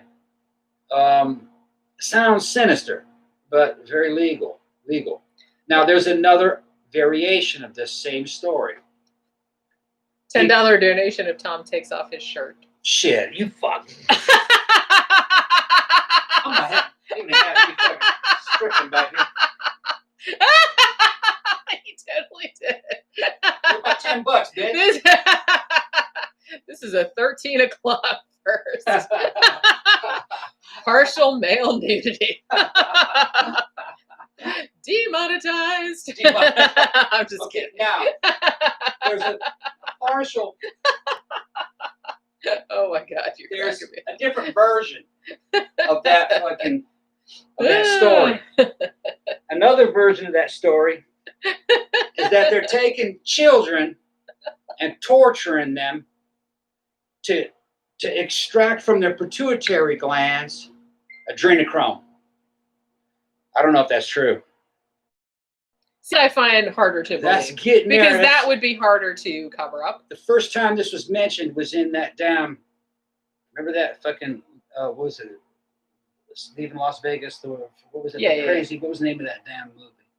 Hunter S. Thompson. Fear and Loathing in Las Vegas. Yeah, Fear and Loathing in Las Vegas. Well, he mentioned it in the novel. That was a drug that he kind of made up. He mentioned that Satanists sold him adrenochrome from the pituitary glands of children. And I think that's where that came from. Yeah. Well, that's what I mean. It's like some of these things, like the whole shit about the Illuminati. Thank you, David June. $10. $10. That was a man? Yeah. Damn. You're such a whore. I'm becoming like a gay gigolo kind of gay dancer like that. Next time we're gonna have to put you in some chaps. Some chaps and put my fucking leather fucking cocksucker hat on and a damn fucking riding crop. Get up here, we'll bring Toby over here and have fucking like bondage day. That would be very entertaining. Okay, now what was I saying? I don't even remember. I'm trying to fucking do this shit. Drunk as shit. Okay, now that's an extreme version of that tale, this pituitary gland, adrenochrome story. I think that came from Hunter S. Thompson. Well, and some of that stuff about like pituitary, like shit from the pituitary gland, that came from like old 50s movies. I think there was some shit. Thank you very much. I'm a shrew. Only get 10 Canadian for shirtless. 10 Canadian. That's 10 Canadian. Hold on, that's like $6. No, I was kidding. Thank you very much. Thank you very much. We're getting crazy on this shit. Yeah. We should probably do this live all the time. I think we ought to do it live every week. Next thing you know, they have me take my pants off and shit. That'll be the next thing. Like I said, we really will get demonetized then. You're going to be like, like I said, you're going to have to wear like a little thong and fucking. It's going to be terrible. Some fucking aviator sunglasses and a fucking little dude, man, go the whole fucking village, people, if you're gonna do it. Lean into that shit. Get my Judas Priest on. Yeah. Oh my God, you should ride into the room. Well, I was gonna get a Rob Halford costume anyway. I was gonna get a Rob Halford. You could ride into the room on your motorcycle. Yeah, on the motorcycle. Yeah. I don't know how they would love that. You would fuck the carpet up, but you know, whatever. But just in case you guys didn't know, I built a motorcycle inside the house. Yeah. Yeah, I built a brand new motorcycle. Zach says we'll have to move the show to Chatterbait soon. Yeah. Thank you very much. Damn. I know. They're asking me to take my shirt off instead of you. Well, I'm not going to do it. Okay. Come on. I know better than that. Okay. Tell you, man, gorgeous. It's like opening the gates of heaven. Well, yeah. Big ass boobs. Big ass fucking boobs. That's kind of like I had a friend that used to call me Tits McGee. Yeah, I remember that. You remember that? Yeah. He got that from somewhere, but I can't remember what it was. Got that from a movie, I think. Yeah, I can't remember what movie it was. I remember seeing it. But yeah, so another thing that David Icke did too, like other than all his other shenanigans and like all the other stupid shit that he believes, he also went around saying that he was the son of the Godhead. Like you do. And for a time, he wore nothing but turquoise for he's some fucking reason. crazy. Yeah. It's taking us back to the fucking... Which is really weird because Miami Vice. I remember, like, I used to work at a record store back in the 90s, and the manager wore nothing but purple. I don't know what her deal was with that. But yeah. So, I mean, in the UK, as far as I know, like from everything that I've heard, everyone just thought he was like a laughingstock. Like even his family would get laughed at. Like when his wife and shit would go out in public, they would just be like, "Hey, you're married to that freakazoid." But I did note that, and I don't know how true this is, but according to Gallup polls in the United States, they asked about various conspiracy theories and superstitions and things like that. 4% of the American population admit that they believe that people in power are all reptilians. Now, I will note that, okay, so I don't know how many of that 4%, because that's a lot of people, y'all. Like, because how many people live in the United States? 350 million, something like that. It's a lot. So 4%, it sounds like not that much, but that's a pretty significant percentage, like way more than people that should legitimately be believing in reptilians. Now, I don't know if some of those people are just like trolling and they're just like saying, yeah, I totally believe in reptilians just to be funny. But you have to think too that some people might believe in reptilians but don't want to tell a pollster that because they're like ashamed of it. So I think it probably evens out. So I think probably 4% is about right, which is 4% too many people to be believing that the world is run by shape-shifting aliens. I'm just saying, that's just my opinion. I mean, 4%. Oh, and also this is good too. So David Icke also said, and I think somebody brought this up on the chat here, that he was on, there's a talk show over there, I think his name's Terry Wogan or whatever, and he interviewed David Icke, and he was like kind of mean to him, but I can see why, probably rightly so. But I guess he apologized for it later on because he thought he was like too mean or whatever.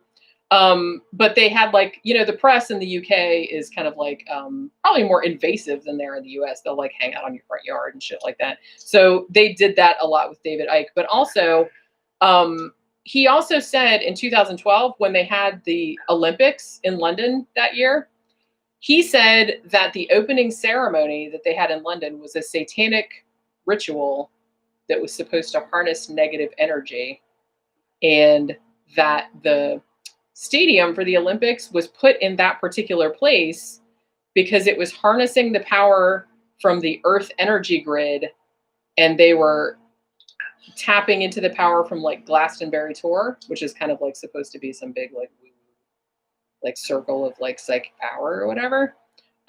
So yeah, he said that as well. So I'm not really, I don't know. Like he really does seem to believe this shit. I mean, you gotta believe it. And he also believes that like the Matrix is like real, like we live in a holographic projection type of thing, which maybe we do, but I feel like that's not falsifiable. Like even like if we do, how would we prove it? He's delusional. That's kind of a problem that I have with a lot of conspiracy theories too, is that they're not falsifiable, meaning that even if you like present, like if you meet a flat earther, for example, and you give them all these examples, like evidence that's like, look, this is what evidence we have that the earth is round, this, that, and the other. And it's like everything you say to them, they just have some other like explanation for it. Oh, well, you're just a shill, or NASA, faked that, or so. So if there's no evidence that will convince them that they are wrong, then what is the point of talking with them? Because the theory that they have is not based on facts or logic. It's based on what they feel to be true. It's based on their emotions. Do you want another drink? Yeah, sure. Why not? All right. He's going to go get me another drink. Yeah, you can get one for me too. So that was another thing that I was like watching all these like psychological videos. So I'm kind of fascinated about, I'm not a real big, conspiracy theory proponent. I'm very like rational, very skeptical, everything like that. It takes me a lot for me to like believe something. And so I do feel like there's a particular emotional need that is met by a lot of these. And I do feel like that if you have a theory about something, that the world is run by reptilians or whatever, then if you don't have any evidence to back that up, and if people give you evidence to the contrary and you just don't want to hear it, or everything that you show them, they just say, oh, it's faked, or you must be paid by whoever, like NASA is paying you, the government is paying you to say that, or you fell for it, or blah, blah, then I don't really know if there's like any point in arguing with people like that, because they didn't come to the theory using reason or using logic or anything. So I don't know if you can reason or logic them out of it, because it's like obviously filling an emotional need for them. So I don't know how productive it would be to like argue with them, because I feel like anything you say is just going to be dismissed. And if there's nothing that you can say to convince them that they're wrong, then I don't know. I just feel like it's pointless talking to people like that. And I don't really like to do pointless things. So I don't know. And I don't know. The whole kind of thing makes me mad, because I don't know. I do feel like, because, David Icke is another one that, more recently was a proponent of the whole like 5G caused coronavirus, which I don't know how the fuck that works, but whatever. And I think that was one of the things that got him kicked off some of the platforms, was his, because, they've been cracking down on like misinformation about coronavirus and stuff, because it's kind of like a big deal. So I do feel like that was kind of like the impetus for finally like getting him off certain platforms, because he was spreading like a lot of this dangerous misinformation, which, I can understand that. It's understandable. I do understand why people believe particular things, but I do think that it's more an emotional need rather than them coming to, I don't know. I think it's good. It's natural, and it's good to be distrustful of, particularly stories that come from like, powerful people, why they do particular things. It's good to have a certain amount of skepticism about that. It's good to mistrust the government to a certain extent, but, only up to a point. I think after a point, you're just kind of going off the rails into crazy town, and you're just like coming up with all this crazy shit. And the fact that people like David Icke have followers, that there are some people that legitimately believe that evolution didn't happen. There's some people that legitimately believe that the earth is flat. I know it's not a lot of people, but it's enough people that it's like kind of alarming, because it seems like there's nothing that you could come up with that was nutty enough that somebody will not actually legitimately believe it. And then once you get on it, particularly when you get on like YouTube, or you get on some other, even, Google or something like that, once you start going down that certain path, it kind of like, it knows your preferences. So it's just going to show you more things that back up that worldview. And then you have the whole confirmation bias thing going on, and you start seeing less and less things that are not, showing you like a counterpoint to like what you believe. And I think that that's kind of like bad too, because you get on a particular path, and then you're not seeing anything that contradicts what you believe in. Because I mean, I've seen that happen too, like particularly on YouTube, because it has the whole suggested videos. All my suggested videos are true crime and horror stuff, because that's like all I watch. But if you get into like political stuff, like on YouTube, it's going to know like what your preferences are. So it's just going to show you stuff that's, already kind of like agreeing with what you already believe in. So you're not going to see anything from the other side. And I think that happens with a lot of conspiracy theories too. And, like I said, that's kind of why, even though when I was researching the show, I went to Rational Wiki first, and then I was kind of going from there, because I didn't want to just dive deep down into like the crazy shit on YouTube about like lizard people and stuff, because I mean, I don't know. I just can't get into the kind of shit. I'm such a skeptical person, and I'm just so, I have a really low tolerance for bullshit in general, and I can't really watch it. And then I feel like the more shit like that I watch, like the more they're going to recommend to me. And then my whole recommended feed is just going to be like full of bullshit, and it's just going to be like really tiresome. So I'm just going to get really, really mad about it. Yeah. And yeah, exactly. Like Mandy Nicole just said, you start seeing everything through that lens. And I think that's like a really dangerous thing to be doing, because you kind of like get, your mind gets put on like one track, and then you just keep going down that track. And like I said, confirmation bias, it's a known thing. It's like, it's very, very easy to do. Everybody does it. It's just like, it's a natural way that your brain goes. You naturally want to listen to things that agree with what you already think, and you downplay things that don't agree with that. So I do feel like that's something that you always have to like look out for, that you're not falling victim to that, because everyone does, and it's a really natural proclivity.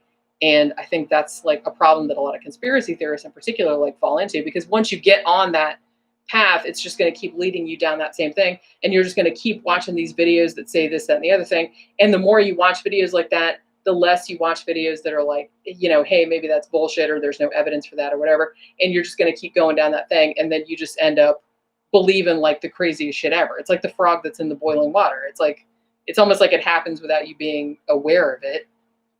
You know what I mean? Oh, he's coming back with the drinks. Cookie's still up front. She's outside? Yeah, she didn't want to come in.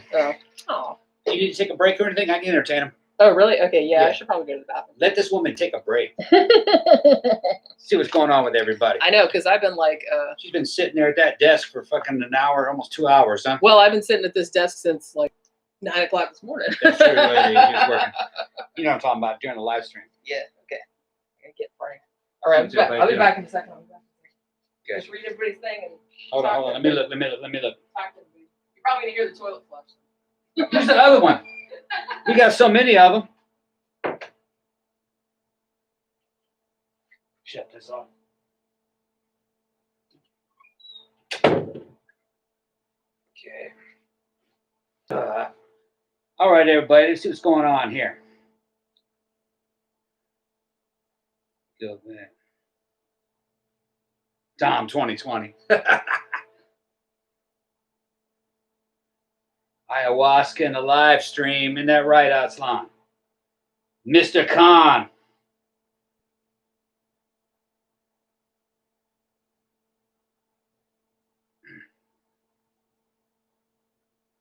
Doing Dennis shirtless, huh? Man, fuck you people. Doing Dennis. Got to read what everybody's saying. Hold on. I'm going to run as the fucking U.S. president as a leather daddy. Then I got people telling me to fix up the RD350. Okay. Oh, she's back already. Damn, I thought I was going to have to fucking entertain for a long time. Well, hell, what'd you think I was doing in there? Alex Jones is a well-fed reptile. Reptilian. He's a well-fed reptile. Yeah. He is certainly well-fed. I would believe he's a reptilian. I don't know about other people. Got people saying that I'm not as buff as they thought I was. Bitch, let me tell you something. First off, you don't even fucking scratch the surface until you've been lifting for 5 years. I've only been lifting for 2. And I'm nearly 51 years fucking old. All right. You would never look good as me at 51. Never. Tammy says my cat is an alien. I think all cats are aliens. Do you remember that movie? I think it's one of those old, remember those crazy old like live action Disney movies they did like back in the 70s and early 80s that were, let's see, what was it called? The Cat from Outer Space. And it was like a little cat that came in a little spaceship. I remember seeing that in the theater. I must have been really little. And I remember sitting in the very front row and like pretending I was a cat because I was like a little bitty kid. And I was like so excited to be at the movie theater. And I was in the front row and there's like a big gap between the front row and the screen. So I'm like, me and my little cousin were like crawling around, like pretending we were cats and shit. I don't know why, I just remember that. But yeah. So other than Tom and Jenny, who else is drunk? Yeah, really. So many people have said I have sexual problems. Oh shit. Because of what? This is going to die. I need to get it plugged in. Hold on. Oh no. Go get your charger. Yeah. I can't believe you didn't bring that. I forgot. See, he just like, he can't remember anything. Getting old sucks, you guys. Do reptilians have sexual problems? Probably, I would imagine. How do like wait? Do reptiles even? How do they do it? It's funny. I was coming back from a walk the other day, probably like a couple days ago, and we have those little animals or whatever they call them, those little bitty lizards, like running all over the place in Florida. And they're always, lizards don't have any shame, so they'll just like have sex right there in front of everybody. So I saw a couple of them humping like in front of on the sidewalk. What are you doing? You gotta plug it in. So, ooh, damn right. Yeah. Please don't fall. Almost got horked by the fucking.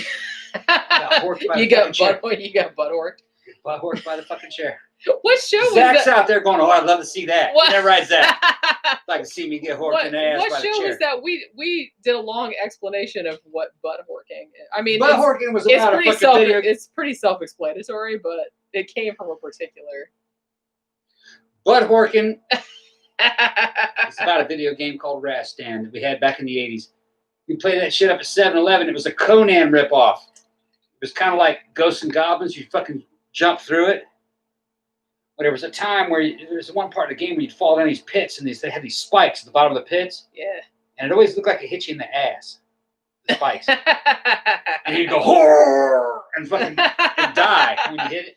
That's probably exactly the noise you would make. Dude, you got butt horked. If you and fucking, I was like, that's how we imagined anal penetration. All right. That it would go in you. So that's how you ended up like you did. I guess so. Well, like I said, I kind of feel like that's probably if you fell on a huge spike butt first, that probably approximates the sound that you would make. Oh, yeah. Hork. Yeah. Oh my God. See what people are talking about. They're feeling good. They're drinking strawberry. Tammy's drinking strawberry margaritas. Ooh, that sounds delicious. All right. Erectile dysfunction. Mandy Nicole's talking about laying eggs. Yeah, like I said, I saw 2 lizards humping just the other day. Yeah. Also, when I was out for a walk the other day, sexual problems is coming up a lot. Yeah, I think I forgot to mention, but like I saw 2 cardinals humping. Yeah, like just right in the middle of the path. I was like, "You guys, get a room."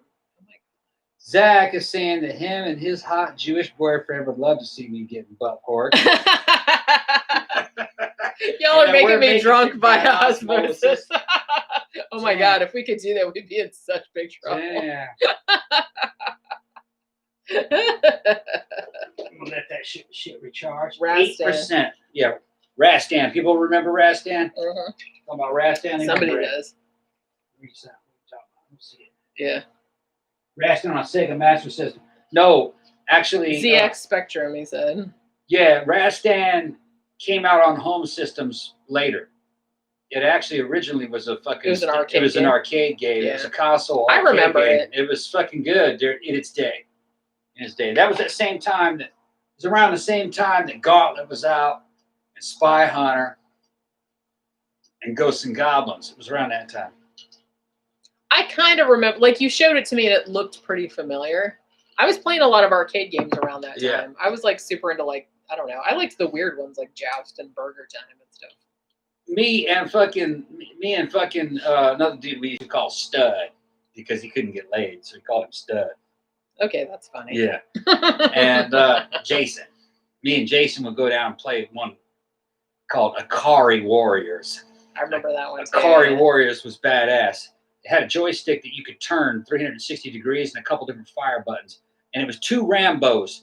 One of them with a red headband and another one with a blue headband. And Rambo versus Rambo. Just 2 Rambos. Yeah, Rambos. And you'd run through this thing and scroll by, and all these fucking aliens would come and get you, and statues and alien statues. And they had these things we called Zimbabwe's. We would call them Zimbabwe's. What? So it's like Zimbabwe, but no, Zimbabwe's were little. Some of the little aliens were these little tiny little green munchkins. They look like little bitty green Michelin men, and they would run at you in a huge fucking swarms. And fucking when you kill them, they'd make a sound that kind of sounded like Zimbabwe when they would die. And fucking we would sit there and just hold back swarms of them. You had to make sure that you picked up the flamethrowers before those things came. You can see it. I was missing Akari Warriors one time really hardcore, and I looked on YouTube, and somebody has a video of them. Of the screen going through the entire game of Akari Warriors. See, what a time to be alive. The time to be alive. And I was just fucking sitting back enjoying it like I was back in 1986 at the arcade, and then we had spent like $40 to get through that shit. Because if you had enough money, you could get through it. Because it was a continue. You could constantly continue. It was during the time of Space Harrier. This is long before you bitches were even born. Okay? Well, I don't know about that. They talk about all these fucking video games, and the video games of today are fucking easy compared to the video games that we grew up with. Back in my day, those bitches were 2-dimensional. They were 2-dimensional. You had to use your imagination. Not only you had to have perfect fucking timing. Well, yeah. Also, you had to use all your quarters. You only had so many quarters, and you didn't get to like just come back. And they were totally unforgiving.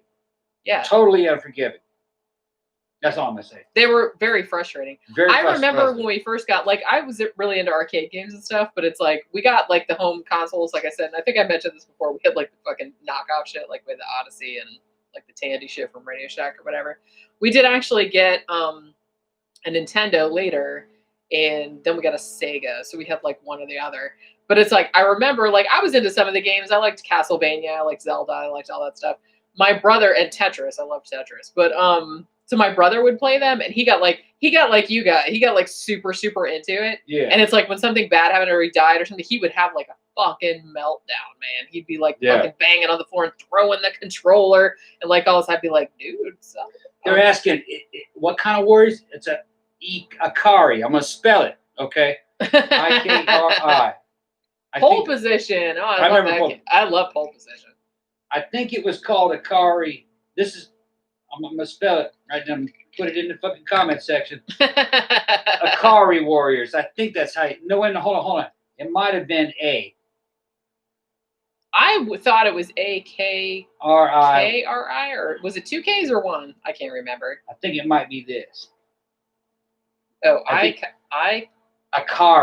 Ikari or Akari? A-K-A-R-I. Warriors. You put I. Yeah, at first, but I put it in there again. Oh, okay. Ikari warriors. I think that's what it's called. Okay. I mean, I was a kid. Yeah. I'm pulling this shit out of my medulla oblongata. From way back there. The reptilian centers. It takes a long time for it to. The reptilian centers. So you're a reptilian. Yeah, you admit it. The reptilian centers. We're reptilians and we're in the Illuminati. You hear? Just trying to tell you, that's how I remember. It was either an A or an I that it started with. Icke warriors. That would be funny. Yeah. Like being thrown like Swedish meatballs at people and like parts of bookshelves and shit like that. I still have those. But you can see the bookshelves back there. You can see that game on YouTube. Yeah, well, like I said, you can see everything on fucking YouTube nowadays. It's really funny because shit that we grew up with, it's like, it's weird because you feel like shit that was in the past, you think like it's all going to be forgotten about and stuff. No, man, that shit's all still there. Back. Like I looked up like some old shows like from fucking PBS that I watched when I was a little kid. Somebody's put all that shit on YouTube. There it is, and you can see it again. I can remember old games off the fucking Apple II computer like Wizardry 2. They used to scare me. Be like, oh man, I felt like I was in a dungeon somewhere. You know what I mean? Going through like a dark dungeon and shit. You look at it now, it's like, shit. Like a cell phone would blow that away. Well, but it was spooky back then, you know, kind of like a Dungeons and Dragons game, but it's boring now. That's what's so funny about like I feel like, you know, like, and I'm not gonna like shit on younger generations. Like, oh, they don't have imagination, because that's bullshit. I don't want to sound like an old person or whatever. But you did kind of have like the graphics back then were notably shitty, so you really did have to use your imagination, like on the shit. Like you know, and I said about the ET game, which gets a lot of shit because it was a terrible game. But even the games that sold well, like the tie-ins to like Indiana Jones and stuff like that, those look pretty shitty too. Which is very funny to me because the ET game did so poorly, and it's very famously, and they buried them all in that big fucking landfill or whatever. But it's like that really didn't look any more shitty than like most of the other games that came out at the time. So it's just funny to look back on and think that there was that much difference in how people perceived it, even though all the games just looked like a bunch of like squares. They're saying it's Ikari. I-K-A-R-I. I-K, yeah, okay. Yeah, that sounds about right. I haven't seen it since I was a kid. Yeah, I don't even remember that one. I remember Rastan, but I don't remember that one. And I think there might have been 2 Ikari warriors. There might have been like an original, and then I think there might have been a part 2. Yeah, because they came out fast back then. Well, yeah, because they were easy. Because like I said, it was just a bunch of squares. It was just a bunch of like fucking pixels that didn't really. Well, Ikari Warriors was a little more sophisticated than that. It was around the time that you had Space Harrier. What was the one where you were in like a little vehicle and you were like driving over the moon, and there was like little bumps. Moon Patrol. Moon Patrol. Yeah. Oh, I like that one. That's pretty good. Reason. I don't know why. Moon Patrol was a lot older than the Ikari Warriors. Yeah, it was. Like I said, I remember like really old school ones that I played at the arcade, because like I said, when I grew up, right next to my grandmother's house, like right behind her house, was like a 7-Eleven, and he always had like 2 or 3 like arcade games in there. So, and he would switch them out like every now and then. So he had like Burger Time, he had Joust, he had like fucking Galaga or whatever. And like we'd go over there, like, you know, my grandma would give us like a handful of quarters and we'd go over there and play them, and then we'd go over and get fucking, you know, boom pies or whatever and play them. But so it's like I remember those, and then I remember like the Nintendo and Sega games that came out right around the time of like, you know, the first Castlevania, the first Legend of Zelda, you know, Tetris, stuff like that. So I remember that. I remember, you know, Sega Sonic the Hedgehog. I remember the first Sonic the Hedgehog. So I remember those two gaming periods. Anything in between that time or after that time, I don't really remember all that well because I didn't really get into it. Like I liked playing games at those two times, but I think like other times just doing other shit. So a lot of them I kind of remember because my brothers played them, but because I have two brothers, but a lot of the other ones I don't remember as well. But you have a lot of the ones on emulator, right? You like. I own all that old shit, but it's not playable really today. Yeah. You play them for a little while and you're like, not as good as I remembered it. Well, because back then there wasn't like a lot of options. Yeah. It's like now you can get completely. I mean, shit, you play Fallout and I'll just like sit there and watch you play Fallout and be like, hey, go over there and like do this and that and the other thing. Yeah. Because it's like a whole world that you can explore, which in a way kind of like blows my mind that there's like so much fucking thought that goes into it, like way more than a movie. It's more like a novel really, because you have to go so much into like all the fucking side quests you have to do, and I can't even keep track of all that shit. They're talking about N64. N64 was an awesome system, and GoldenEye was one of the best games of all times. When GoldenEye came out, that was one of the first really immersive first-person shooters. And it's still good today. I want a reboot of it, but you can't buy it on Xbox One. The closest you can get on Xbox One is Perfect Dark, which is that same engine. It's really, really similar. But there's just a certain charm to fucking GoldenEye. GoldenEye is good. That was like a lot of people like that game. Yeah, they're going to have a re-release of GoldenEye, evidently, but they've been working on it for fucking years. Because these people like Oliver Harper was talking about that. Yeah. And I feel like, because like I said, there was, you know, even back in the day, like people talk about now, like product tie-ins and stuff, but even back in the day, it was probably more blatant than it is now, honestly. Like every single movie that came out had to have a video game tie-in, even if it was like a shitty one. But I feel like GoldenEye was one of the more successful ones. The thing with GoldenEye is that it was a first-person shooter that was 3D, but you were only dealing with one joystick on the N64 controller, so it was tough. And you had an aim button, which changed the function of the fucking joystick. So you had to get that shit down right. It was just weird, you know. And it also self-aimed sometimes too. Right. You just had to face the guy and it would hit him. But if you wanted to actually aim, you had to press in a trigger type button, and it would crosshairs would appear and it would kind of zoom in depending on what weapon you had, and then you use the joystick to fucking control the gun. Yeah. And then when you weren't aiming, the joystick controlled the motion of the man. And then you had other buttons when you weren't aiming that you could strafe with. It was fucking weird. The controls were weird. You know, they weren't. It wasn't a modern controller. Yeah. That was the issue with it. It would have been a lot easier to play with a modern Xbox controller with two joysticks. I mean, I think the only first-person shooter that I ever really got into was Doom, like the original Doom. I liked that. Yeah. But in general, I liked puzzle games more, or ones that were more like expansive. You know, like I said, I was really into Zelda because, you know, you could go. It was like a whole entire little thing, and you could go and find things and like figure puzzles out and shit like that. Got 1,000 yen, I think. Ooh, thank you very much. We don't know how much 1,000 yen spider is. Music. Well, like I said, I don't know what the. How much is 1,000 yen? I don't know. You sold it. Probably $1. Oh, come on. Who is Digital Spider Music? Wait a minute. I know who Digital Spider Music is. Digital Spider Music must be Jaime. Jaime is a Frenchman, if I'm correct. Digital Spider Music. Is this Jaime? Go ahead and answer. If it's who I think it is, it's the man that built those figures right back there from HL Pro. But I believe that's Jaime, who's a Frenchman who lives in Japan, who has a Japanese family, and he does all the little figures from Japanese 70s anime from all your Mazinger. Yeah. And he wanted to talk about making a new Getter Robo. But I think that's him. Remember that I used to have. I made a CD of like all the theme songs. It's him. I got to get a private message. Oh, awesome! Thank you very much, Jen. Yeah, all right. Hey there. Yeah, I had made a CD because when you were working for that comic book store like down there. Yeah. And they were just starting out like their Japanese robot section or whatever. And I had made a CD that they could play behind their new display. Yeah. There was all the theme songs from like all the Japanese. It's like all the Gena Robo and the great movie. Yeah, it had the Jeeg theme song. Gena Robo is still my favorite one. It had a lot Whatever of the theme happened songs. to that CD? It's in here somewhere. We have it somewhere. It's in here somewhere. All the old, because it was the theme songs were all done by really well-known Japanese singers. The guy with the cape from the 70s. They're still around. Too. Yeah. Jan would know who they were.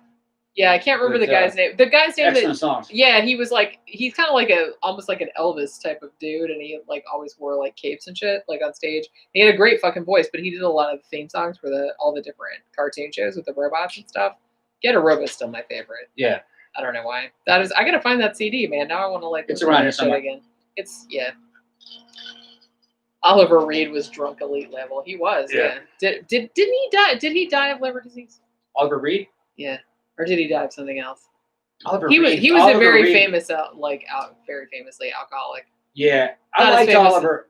He was a cool dude. When I was a kid, Oliver would scare the shit out of me because he always seemed like he was on the verge of whipping your fucking ass. He probably would. Like at any moment, he was gonna fucking explode. It was the alcohol, though. I guess. Probably. That's another thing. It just reminded me. It's like I know. So we're not talking about. So I don't care about conspiracy theories anymore. So it was like we talked about that. I had other shit, but whatever. Yeah. So we watched last night, like on Tubi, they have, I don't know how old it is. It's probably like several years old, but they have like a documentary. It's about 2.5 hours long called 50, I think it's called 50 Best Horror Movies You've Never Seen, even though I have to say that I've seen probably about 95% of them. But one of the ones that they had on there was Burnt Offerings. And I was very happy that was on there. Very good movie. I feel, we reviewed it a while back. And it's like, I always recommend it, like, if you love 70s Haunted House, because Oliver Reed is in it. That's why I thought of it. But that's one of the ones, if you're really into 70s Haunted House movies like I am, and if you haven't seen it, also read the novel by Robert Marasco, because the novel is really good. And I also love that. I love, like, the downbeat ending. I feel like there was a time period when they were kind of afraid. They always had to make like happy endings. I feel like 80s, 90s, everything had to like work out in the end. But in the 70s, they were just like, nope, everyone dies. Just deal with it. And I feel like that was like better. That's scarier, you know? So they did that in the movie, and I really like that movie. Also, what was the fucking movie where Oliver Reed was like naked wrestling with that was fucking, god damn it. Now I can't remember what that movie was. Zach's going on, and he's also saying that we've officially been on for 3 hours. We have. It's 3 hours, 6 minutes, and 40 seconds. I can see it right there. I can't. That's unbelievable. I can't believe we've been going on that long. The Devils. Oh man, that's actually on my list to review. We really have to review that at some point. Yeah. Have you ever seen The Devils? No. Ken Russell. Same guy that did Altered States. No, I haven't seen it. Oh, we need. Altered States was a good one, though. Yeah. Movie still kind of holds up. I have a lot of Ken Russell movies on my shit, like The Devils. I have Lair of the White Worm, which I know is that one's kind of like one that people either kind of love it or hate it. I really liked it. It's based on a Bram Stoker story, actually. Yeah. It's super weird. I mean, all of Ken Russell's movies are weird, but I still want to do. He did Gothic too, didn't he? Which was about Haunted Summer, about Percy Shelley, Mary Shelley, Lord Byron. How are we doing on David Icke? I did want to mention 2008. Yeah. He ran for election to Parliament. Okay. Like as an independent. Yeah. Do you know how many votes he got? Guess. How many? Guess. How many? 1 million. 110. 110, that's it? Motherfucker's delusional. You got 110 votes? 110 votes. In the United States, that motherfucker would have got millions. Probably, because I feel like the crazier you feel, like crazy you are in the United States, the more votes you'll get. Yeah. Pretty much. I don't know what it is about the U.S., man. The United States likes extremity. Crazy people. Yeah. It's extremity. It has to be one thing or the other. One thing or the other. Okay? We don't like anything that's like nothing ambiguous. You know?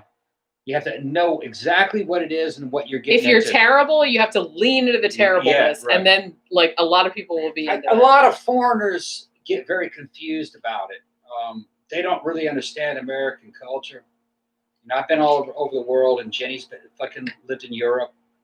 There's a big difference between the American mentality and the mentality in other countries. The closest thing to America, I would say, would probably be Brazil. All right. Australia is kind of similar too. I always true, but I don't think Australia is as wild as the United States. Oh, I don't know about that. Yeah, really? You think so? Living in Brazil, I see a lot in common between Brazil and the United States. When it comes to this, Americans are used to being lied to. That's one of the things. They don't like any fucking ambiguity to anything. And I heard a British guy fucking describe at one time what was going on, and he nailed it. Americans do not like intellectuals. They don't like people that use flowery language. Well, I know that. And it's because Americans think that very intelligent people will hurt you. Because they can. So they actually kind of like plain-spoken people that are not. They don't like anybody that represents a lawyer. That's a good way, I think, to put it. They don't like legalese. They don't like political speak. They like somebody who's just trying to be. They like somebody who just seems to be average. Even if they're not. Even if they're not pretending. They have to appear to be average. They don't like it. Now, what is the average in America? The average in America is pretty fucking wild, I think. So it might look extreme in other countries, I would think. Well, I don't know. That's the thing. It's like I'm an American too, but it's like I don't know if you can generalize particularly because it's kind of like not all Americans are like that because I'm not like that. I mean, honestly, when I was in the UK, I kind of felt like I related more to the Brits in a lot of ways than I did to Americans in some ways, just because the outside perception of Americans, that's only a particular segment of Americans. That's not everybody. And that's not even the majority, really, because I've found most people aren't like, I mean, people are like all over the fucking map. You know what I mean? So I don't know if there's any way that you can generalize to like Americans in general, because they're really, even ones that I know, ones that were born here, it doesn't have anything to do with like where they came from or anything like that, but they're all very, very, very different. You just got to look at who Americans would say vote for president. That's a dead giveaway. Who could be president today, aside from, say, Donald Trump? You know who I think could become a president would be The Rock. I think Dwayne Johnson could successfully win a presidency. Now, in some ways, that's fucking crazy, but he could do it. It's crazy, but in some ways, people would say that fucking Donald Trump, that he could never win. You don't know America. Yeah, he could win, but so could fucking Rock. I mean, you have to think too. One, it's like idiocracy over here, but it's not as dumb as you think it is. Well, I don't know. Like a certain segment are. I'm gonna say they got dumb people, but there's a certain amount of wisdom in being dumb. I don't know if I agree with that statement. I think so. I'm coming at this from a different perspective. I was thinking about this the other day because you know how we always say it's like, you know, like I'm the Spock and you're the Kirk. Yeah. Okay. Well, sometimes I feel like, me personally, I feel like I'm Mr. Spock in a world of mirror universe Kirks. You know what I'm saying? So that's kind of where I'm coming from. So like I said, I can relate to, when I was in the UK, I could relate to that culture better because they're more, in a way, they're more reserved. They don't get all up in your face. They're not like super loud. Like some of them are, but it's kind of like, they're more kind of like, hey, I don't want to like get in that person's business, so I'm just going to leave everyone else alone. And I liked that. They were quieter. They were more reserved. I was into that. I don't really like, and not all Americans are like this. So, and I know that a lot of people have perceptions of Americans that they're very loud, they're very obnoxious. And I saw, you know, people ask me about that when I was there too. Not everyone is like that. I'm not like that. And so that's why I related more to like people in the UK, particularly because a lot of them are not like that too. So I was like, hey, I like this. Like everyone leaves you alone. And, you know, it's just, that's kind of like accepted that you'll just like chill out and like let everyone like mind their own business and not get up in people's faces and be like overly friendly, because they don't like that about Americans, where they're always kind of like, one thing that British people said to me when I was over there, oh, thank you very much, Matt, is that they don't like when they go to American restaurants and they're like, the servers will just like be up in your face like all the time, like, hey, how is everything? It's like, leave me alone. I'm just trying to like fucking eat. And it's like, I get that.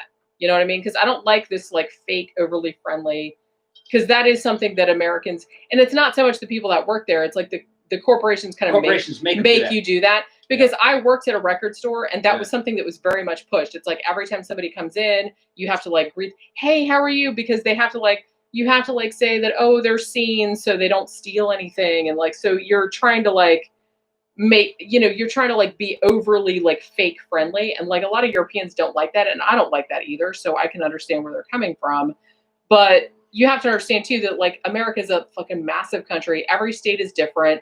Every fucking city is different. Every county is different. So it's like, you can't really generalize. It's just like everywhere else. You can't generalize. Our states are the size of European countries. Some of them, and Florida for particularly is like, it's very, very large. Yeah. And we have like a huge, I mean, there's a whole portion. Okay. So there is a whole section of Orlando, which is all Vietnamese people. Yeah. You know what I mean? It's like 5 blocks, 6 blocks, something like that in downtown Orlando. It's all Vietnamese people. It's like, so you can't really like generalize about, oh, Orlando people do this, or it's just like anywhere else. It's like, yeah. And you know, I'm from Mississippi in the early ages, and my dad's from there, and that's kind of the culture base that I kind of come from, which is extremely Southern. You know, Mississippi is the Afghanistan of fucking the United. It's like the tribal regions of the United States. And then I moved to Brazil, and I actually grew up in my teenage years in Brazil. And while I was in Brazil, some of my friends were fucking British, because you know you have people from all over the world in an expat type community. Yeah. And in a situation like that, I was able to kind of meter the different fucking cultures. Like, you know, Swedes didn't do too well in Brazil. Neither did British people. They spent and the Japanese just fail there, because I went to school with them. Well, I've heard that Brazil is like just full of. Oh, Brazil's Colombia. It's fucking Colombia, crazy. Basically. Yeah, and they spend all their times in compounds, secured compounds, safely away from the reality that is Sao Paulo. You know, but I was knee deep in it. All my friends were Brazilian. I didn't even really like American kids when I was growing up there. I thought they were pussies. So I was at home and all that chaos. You know what's weird is that I loved it. You know, Nick Cave. Yeah, he lives there. He lived in Sao Paulo for a very long time. He was married to a Brazilian woman, Vivian Carneiro, I think her name was, for a very long time. He fucking loved it there. Well, because he's Australian, in case you didn't know, but he loved the chaos of it. He thrived in the chaos, which some people do. From an early age, I'm watching military police fucking gun down bank robbers, fucking just out in public with submachine guns. Fucking all these weird ass shooting videos you see on YouTube for self-defense courses about guys shooting. That's all Brazil. Yeah. And that's what I grew up in. So I guess I see reality just from a different viewpoint as other people. Well, it, like I said, it depends on where you grew up. And honestly, like I have the personality type where I'm very much, I'm kind of an introverted person, and I don't like fakeness. So I don't like I don't like this, you know, I know there's a perception about particularly the Southern United States where everyone is like very overly friendly, or they're like, they come across as so friendly that it almost comes across as fake, which it does a little bit. It is though. It is fake. And honestly, in case you're not from here, and in case you didn't know, if a Southern person says to you, "Bless your heart," that means fuck you. It means fuck you. You know, that's not a nice thing. Just there's a certain amount of duplicity. There is, and I don't like that. I don't like duplicity. I don't like fakeness. I don't like anything like that. So, me growing up in the South, I felt like a little bit of an alien because I didn't really have. So when I moved to the UK, and everyone was very reserved and kind of like, hey man, keep to yourself and like, you know, don't bother other people and like we're just gonna keep to ourselves unless something really terrible happens. I was into that because I was kind of like, oh, thank God, like some people that actually know to leave each other alone instead of like getting all up in other people's shit. But I feel like sometimes it's not as bad as it used to be back in the old days, but even now I feel like nowadays, like for example, you know, I'm out on, you know, walking on the path or whatever.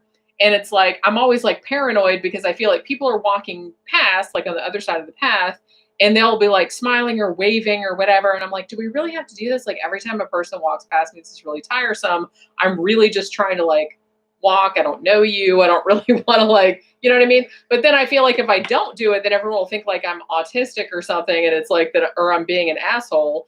But really, I'm just trying to like get my shit done. I don't want to waste a lot of time like waving at people I don't know or like pretending I'm happy about seeing people I don't know. So like I said, it's the duplicity I don't like. I don't like having to like pretend that I'm like people's friends when I don't know them. You know what I'm saying? Steve's in there fucking saying that I'm blathering because of the alcohol. I love it when I got some motherfucker in the audience fucking talking about me drunk. Makes you rock up. I fucking makes you want to, just makes you want to fuck. Zach, where are you? Zach, come here and help me with this boy. Hold him down. Because I'm going to get deep up in that booty. Oh my goodness. Look, he's going to be digesting our children. That was a weird thing to say. Well, that's when you shoot off, when you skeet off into it, it goes up and down into the lower fucking. That actually made me pause for a moment. Yeah, it goes. I'm not going to explain it. It's gay reproduction. Remember that. Write that down. That gay reproduction. It's like cannibalism. No. What you said before about like you're digesting our children. We're gonna put that on a shirt also. Yeah, you digest. I have so many. I had to come up with some fucking crazy shit to counter some of these maniacs. I have so many shirts today. Zach says, "What in the fuck does that mean?" Zach, when you bust off in a motherfucker's ass, it goes up into the lower intestines. He digests it. It ends up becoming part of his metabolism and builds his cells. It's kind of like a cross between cannibalism and having children. So it's kind of like Tom's DNA is like infiltrating. It infiltrates your fucking booty walls, and ends up building infiltrates your booty walls. All right. Don't make me make this shit up as I go. Well, I thought you were already doing that. Okay. It's an art form. It's a special art form. It is. Yeah. This is what, okay, so if anybody wanted to know what it was like when we go out to the club and get really, really drunk, like it's around like the end of the night, like this is about what it's like, except there are a lot more people. There's a lot more people, and they're in on this. I got guys that come up to me and we'll do this shit for an hour, talking about getting each other pregnant. Remember Will? And Will will do that shit in front of his girlfriend. And I'm telling not anymore. She's not. Yeah, she's not his girlfriend. But then I'll be telling Andy. Last week. Her name was Andy. She was this gal chick. And thank you, Matt. Drink up, Tom. Yeah. He says. Hold on, man. Fuck yeah. Okay. I'll tell Andy. I'm gonna get your boyfriend pregnant. You know? Andy was like, go ahead. She's actually getting scared. Go ahead, do it. I don't care. I said, you're gonna pay child support. And I'll fuck with her all night long, and I'm fucking with him too.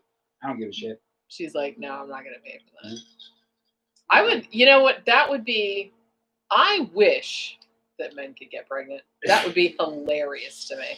Hilarious. What about the fucking topic, though? We're getting drunk. What did I say? Stepped away from the fucking topic. What did I say 20 minutes ago? I totally lost my place in the notes. I don't even know where I'm at anymore. This is what you people have done to her. We already talked about reptilians. That's all I wanted to talk about. Is reptilians over? And we talked about, Illuminati. We talked about, man. How long has this show been going on? 3 hours and 22 God minutes. Damn. 23 minutes, actually. You guys want us to end the stream? I had shit about Freemasons, but it's like everybody knows about Freemasons. Yeah. Like, and we kind of talked about them before anyway. So, you know what I mean? Business going, how drunk is Tom right now? Tom's pretty fucked up. Okay, look. Well, you're no drunker than I drank two of these, and this is the third one. Wait, is that the third one? This is the third one. Oh. And each one of these this is the equivalent of like about, if you went to a club. This is my second. This is like the equivalent of maybe like 8 or 9 drinks. So this is quite a bit. We're seasoned alcoholics. This is like, we're not alcoholics. Well, but we can drink. We are alcohol connoisseurs. We're on alcohol connoisseurs. I would say that this is probably like the equivalent of maybe like 1/3 of a fifth, 1/4 of a fifth. Probably 1/3. Maybe. Well, okay. Well, how much of the 1/3 maybe. You bought a bottle of tequila today. Yeah. This afternoon. But a big one. I bought a big bottle. How much of that have you drunk? Actually, a fifth. It's a lot. The bottle that I bought was a lot bigger than a fifth. So it'd probably be like half a fifth. No, less than that. 1/3 of a fifth, maybe. I mean, when we were younger, we would drink a lot more. Like I could drink a fifth in a whole night, like when I was young. Yeah. Well, a lot of people can. Yeah. It's not as, it gets harder when you get older. It's like, it doesn't necessarily hit you until the next day. The shitty thing about it is that you can drink as much as you did when you were young, but it takes like way longer to recover than it used to. Like, used to be back in the day, I could fucking drink and drink and drink and drink, and then like the next day I'd get up at like 6:30 and go to work, and like nothing happened. But now it's kind of like, now it takes like 2 days later, I'm still like, oh, God. Some chick named Melissa saying, "Man, I just got here. They are wasted." Bitch, you missed it. You fucking missed it. Because you could have seen the shit happen in real time. That's what's fun about. You'll be able to rewatch it though. I'm kind of like, this is kind of fun, man. It's like, you know what I mean? It's just kind of like people seeing us. I mean, we do get, like I said, when we do the regular normal show, it's like this. Well, yeah, the regular show, like I said, I cut very little out. The only time I cut shit out is if we have a technical problem, or if I lose my place in the notes and I space and I have to like stop and like look shit up. So mostly when you see the recorded show, you're mostly seeing a live thing because I don't take that much out. But the fact that you're seeing this in real time, this must be like a really kind of, I don't know. I didn't know it would be this fun, but it's actually kind of fun. It's actually easier. It is kind of easier because I feel like, hey, now it's already done, and I don't have to like edit it the next day, because like I said, sometimes I edit it and like put photos in and shit like that. And it's like, now I'm just kind of like, fuck that, I don't want to do that. Do you remember back in the old days when we first started and we didn't even have a video component? We just did the audio show, and then I had to like just string together like 4,000 million photos. That's a lot of work, wasn't it? Yeah, it took ages. And once we started doing the videos, I was kind of like, God damn, why didn't we do this the whole time? Because it's so much easier. Well, this was all something we just did experimentally. You know, we had to work on it to see what it is that the audience wanted and what was best for us. And, we had to understand. And another thing is, that was a couple of years ago. And YouTube was changing then. Yeah. Live streaming, they had it, but it wasn't really a thing as much 2 years ago. True. You know, so. Zach says, I'm 23 and I don't get hangovers. You will. Yeah, you will when you get a little bit older. I mean, I didn't when I was 23 either. When I was in the Army in my early 20s, I could fucking drink an entire fifth and then go run fucking 5 miles the next morning. Yeah, I used to go out. We all did it. I used to go out almost every night and dance and get fucked up, and then I would just I'd go to work the next morning. Yeah. Like I would go out like pretty much every night of the week, and this was like into my 30s. Yeah.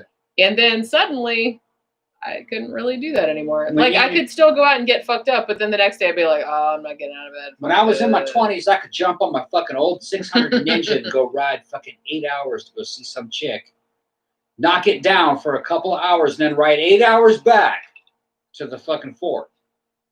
That's what it's like to be young. But when you get older, your priorities change, your hormonal profile changes. It's just not the same.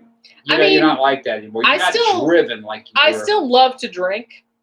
I'm not saying that. I'm not, and if people don't want to drink, I'm not going to like shit on you or anything like that. I like to drink. I enjoy drinking. But as you get older, you do kind of start to question. It's like, do I really want to drink this much? And then tomorrow I have to do this, that, and the other, and I'm going to feel like complete crap. So you do kind of have to like weigh out. Because shit, man, you were already 50. I'm getting there. Yeah. I'll be 48 this September. The hard Jaguar is back in the house with the Mexican spirit. He's just come back from the top of the fucking Aztec pyramids, cutting hearts out of bitches, sacrificing them and sending them to Shiboba. Shiboba, baby. You don't understand unless you understand the fucking... Throw him in the cenote. He's in the cenote. Throwing him down in the cenote. And some of the fucking recipes that will be some of the Mexican recipes that will be in the cookbook are coming from Khan of Aslan. They are vetted by an authentic Mexican warlord. We're going to put that in the introduction to the Mexican section. Isn't that right? I'm going to put a picture of him on there. I'm going to put a picture on him. You're going to see. Yeah. Stephen Garrity says my hangovers are catastrophic. I've been there. Yeah. The best thing to do, but okay, the shitty thing about this is that I don't always remember to do it. Like if I come home, because sometimes the drunkest I get drunk at home sometimes, but usually I just have 2 and then I fall asleep so I don't get any drunker. But if I'm out, and I get super fucked up, I'm just gonna go straight Red Deaths tonight. I drink 5 of those and then I don't remember anything. What you need to do is the second you get home, drink a whole entire bottle of water, maybe 2 is better, and take 3 or 4 aspirin before you go to sleep. You can't wait until after you get up because then it's too late. But if you take a whole bunch of aspirin and 2 or 3 bottles of water before you go to sleep, it mitigates it somewhat when you're old. I don't know about. Yeah. This was a secret that I learned from a younger person who was also a drug addict. Back when I was in my 20s after I got out of the army, I was hitting fucking Man Ray. Big goth club down in Massachusetts. I was working as a fucking salesman up in Wellesley, Massachusetts, which is a fucking filthy rich area. And I'd get drunk as shit fucking the day before. I'd spend fucking $150, $200 a night in the clubs on a Wednesday. And have to go to fucking work the next day. Yeah. And I'd fucking... Been there. Yeah, I'd fucking hit 4 or 5 of those lemon-flavored fucking... 4 lemon-flavored Alka-Seltzers. Yeah. To fucking knock it down. And I'd go out there and I'd still sell machines. That was back when I'd fucking make $300 to $600 a day. And that wasn't shit. Because my fucking apartment was fucking $1,800 a month. Yikes. That's more than our rent now. Yeah. It's for a little bitty a fucking apartment. And we have a big 4-bedroom house. Yeah. $1,800 a month. And then my car fucking payment. And then everything else. And then all these parasitic women that fucking want. We're the worst. The worst. They want they want you to take them everywhere. It's just the way that scene was back then. Well, we do like to be taken. The thing is that they were they were like strippers and shit. You know what I mean? Fucking. Well, that's on you. They're like gothic strippers, Well, when you go out with strippers, they're just hey, buy me some fucking food. Well, no, they want fucking booze. Well, that too. They want fucking booze. Hey, I won't turn down free booze. Yeah, and then they want cocaine. I won't turn down free cocaine then they want either. Cocaine. Fucking funny. Hell, free anything. Yeah. Well, I don't want to say free anything because it's then people will say hey, have this. Yeah, I don't want that. But yeah, I know what you mean. But it's the older you get, like I said, I still like to drink, and we still drink at home because we haven't been out in a long time. But I feel the older I get, you really do have to get ahead of the shit. You have to take the aspirin, you have to drink the water before you go to sleep. Because if you wait until you go to sleep and then you wake up, then if you take aspirin, it'll work, but you'll still feel like crap for 2 or 3 hours after you get up, I've found. I say it's about time to end the stream though. You think? I think so. We've been on for a long time. Yeah, it's people 3.5 are starting to check hours, out. man. 3.5 hours, and we're done with this. We're done with the situation, with the subject. But it was great seeing you guys, and we'll be back for a live stream next week. Did you guys enjoy the live stream? Should we keep doing them? Seems like a lot of people did. Maybe we should, like I said, maybe we should do these every week. No, don't do it.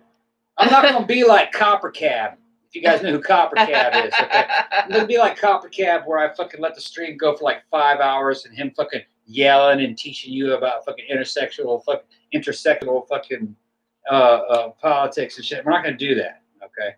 You know what I'm talking about, do you? I You know do. Copper Cab is? You know Well, yeah, I've heard. I'm not gonna I've be heard like of it. Copper Cab. Yeah, Copper Cab will run. I was like, well, we should just leave the shit running like all the time, but people will mostly be just like looking at me like working on the other computer. Yeah, they're seeing more live streams. They love it. Have fun. Awesome. Yes. Con is gonna go sacrifice a goat. Okay. Throw that bitch down in the cenote. Eat it afterward. They're delicious. Make a curry out of that. Even though goats are adorable and Zach says it's awesome. We love you too, Zach. We love all you guys. I can't like all these people that turned up. I'm so like excited. Zach, I know you got a gay Jewish boyfriend, but once he's done with you, you go ahead and fucking contact me, and I'm gonna hook you up with the fucking finest leather daddy that fucking Florida can offer you. All right, just make sure that you got some fucking chaps on, because he's gonna work that shit raw once he gets his hands on you. That shit fucking wraps around. I feel like Toby would be on. Toby would fucking love you, Zach. Oh my goodness, there's Pookie. Hey, what's up, Pooks? Oh my goodness, she's made her first appearance. She has to be on the show, okay. On the live stream. Here is. Hey, Pook. She's been out on the porch. What's up, Pooks? And you just now came in here. Yeah. Hi, sweetie. Yay. Aw. What's up, little Pookie? She's like, I'm gonna eat your microphone. Yeah. That's what I'm gonna do. She's kind of confused about what's going on. She's like, it's a little late for this, isn't it? Yeah, she's like, shouldn't you She's like, guys this be isn't like going normal. to sleep or like, what are you doing? I don't like it. Zach, you don't like leather daddies. Yeah. That's some shit. Oh, Toby's They'll awesome, pump up though. your testosterone level. He's like, no, seriously. He don't stretch out for that. Oh shit. Well, He doesn't stretch out for that. well, I know you gotta God prepare damn. for that kind of stuff. You gotta have. Zach, I had you pegged for a size queen. Yeah. Well, you do have to kind of. I mean, you do have to kind of prepare for that kind of stuff. I understand. You're talking about Pookie. I mean, okay. I'm glad Pookie finally just came in for an appearance. I don't know what she's We been still got farting around. 55 on, but we need to shut this down. You think? It's getting late. Getting late, and the show's over. We're so drunk. Yeah, we're drunk. We got to fucking. You're probably drunker than me. Yeah. A lot more. But we've had 3.5, almost 3-something hours. Thank you, Matt. Yeah. 3 hours and 35 minutes and Got 29 another $2 seconds. from Matt. Saying, Thank you you. very much. We'll be back soon. We'll be back next week. A Pookie cameo, somebody said. Pookie yeah, cameo, I'm just yeah. glad she finally came in here. I don't know. She's laying down there. She was frying around on the porch. And She's then, like, bathing in the light of the RGBs. she likes these lights for Yeah, some she reason. thinks She it's like comes in and she like sits in front of them and like sticks her face in front. She's like, Yeah, she thinks it's like a what do you call it? She said weird. Like it's a heater or something. They don't put out any warmth or anything, but she just likes it. I wonder what they look like to her, because don't they? I mean, cats can see shit. I don't know what I'm talking about. Somebody said booty walls. Booty wall. Well, Booty you wall. said that. Yeah, I said it earlier. I fucking pulled this shit out of my ass. So you guys fucking repeat Do you it over remember and over. that Then you wanna- song? It was by what was that bitch's name? Remember that song Sugar Walls? Prince wrote it. Yeah, Who did that song? I don't remember. What's her name? I can see her face. ICT made some shit that was kind of like that too. Insane No, Clown this was Posse. an Insane Clown. This was way before that. This was Sheila E. No, not Sheila E. It was fucking shit, man. Sheena Easton. That's what I was trying to think of. I know it was SE something. Sheena Easton. She did a song called Sugar Walls. That was, I mean, obviously vagina. And that was Prince wrote it, right? Yeah. Yeah. Do you guys remember that song? It was a Pookie aesthetic. Well, she didn't put her butt in the camera, Yeah. at least. I don't think. But yeah, at least she came in for a second. So anyway, Yeah, we got to call it a night, people. hopefully you guys enjoyed the show. We kind of talked about, at least we got to Illuminati, we got to Reptilians. Yeah. I mean, I kind of knew this was going to go off the rails, and I kind of. We'll do more live streams though. We'll probably. I like this. I like this format. Yeah, we'll do it next week. I think we can do it again. I mean, like I said, I do like the option of being able to edit out when I like space out and like forget shit, because I like have. But we can actually kind of play that. We can fucking play that as part of the show though. We can space out. It doesn't really matter that. Yeah, because Tom will just make fun of me. I'll And be like, just look at make her fun of it. spacing Well, out. I'll make you space it out. Look part at of the her show. Rain Man ass, like spacing out over shit and like forgetting where she was in her notes. Yeah. But yeah, so I had a lot of notes. Oh, thank you so much, Mango Badger. Whoa. Just gave us like a huge. That was red. That's a big money, isn't it? That was red. Damn. Oh, thank you so Thank much. you very much, guys, Mr. Badger. Oh my God, Mr. you guys Badger. are so awesome. Mr. Badger. Holy crap. We really should start doing this more often. I don't know why I didn't do They this. seem to enjoy it. I was like I said, I was paranoid about doing this because I was stressed out. I'm stressed out about doing the regular show when I can edit shit out. When I can't edit shit out, it's really. You like it because you used to do live theater. Yeah, I like it. I like live stuff, and I like spontaneity. Yeah. And I like reality type entertainment and interactive stuff. So I actually think it's a better idea to just do the fucking shows live. Yeah, maybe we should. Yeah. I mean, we can't always do them a Saturday night because sometimes I want to go out Saturday night too. It's been a very lucrative night. I think we've made at least 200. We have. So why not? I mean, like I said, that's not really why contributed. You know. And like I said, I'm really touched because I just did it because I thought it would be a neat thing and that we haven't really done it. And I did take my shirt off for $10. True. I was. You're like I said, you're such. Yeah, they made fun of me. You're such. I'm gonna smack a bitch. $10. Man, you're a cheap date. For the fucking whore. Taking your shirt off for $10. I would need a lot more than that. No, I'm just playing around. I'm just gonna fucking play around. I'm not taking. I don't care.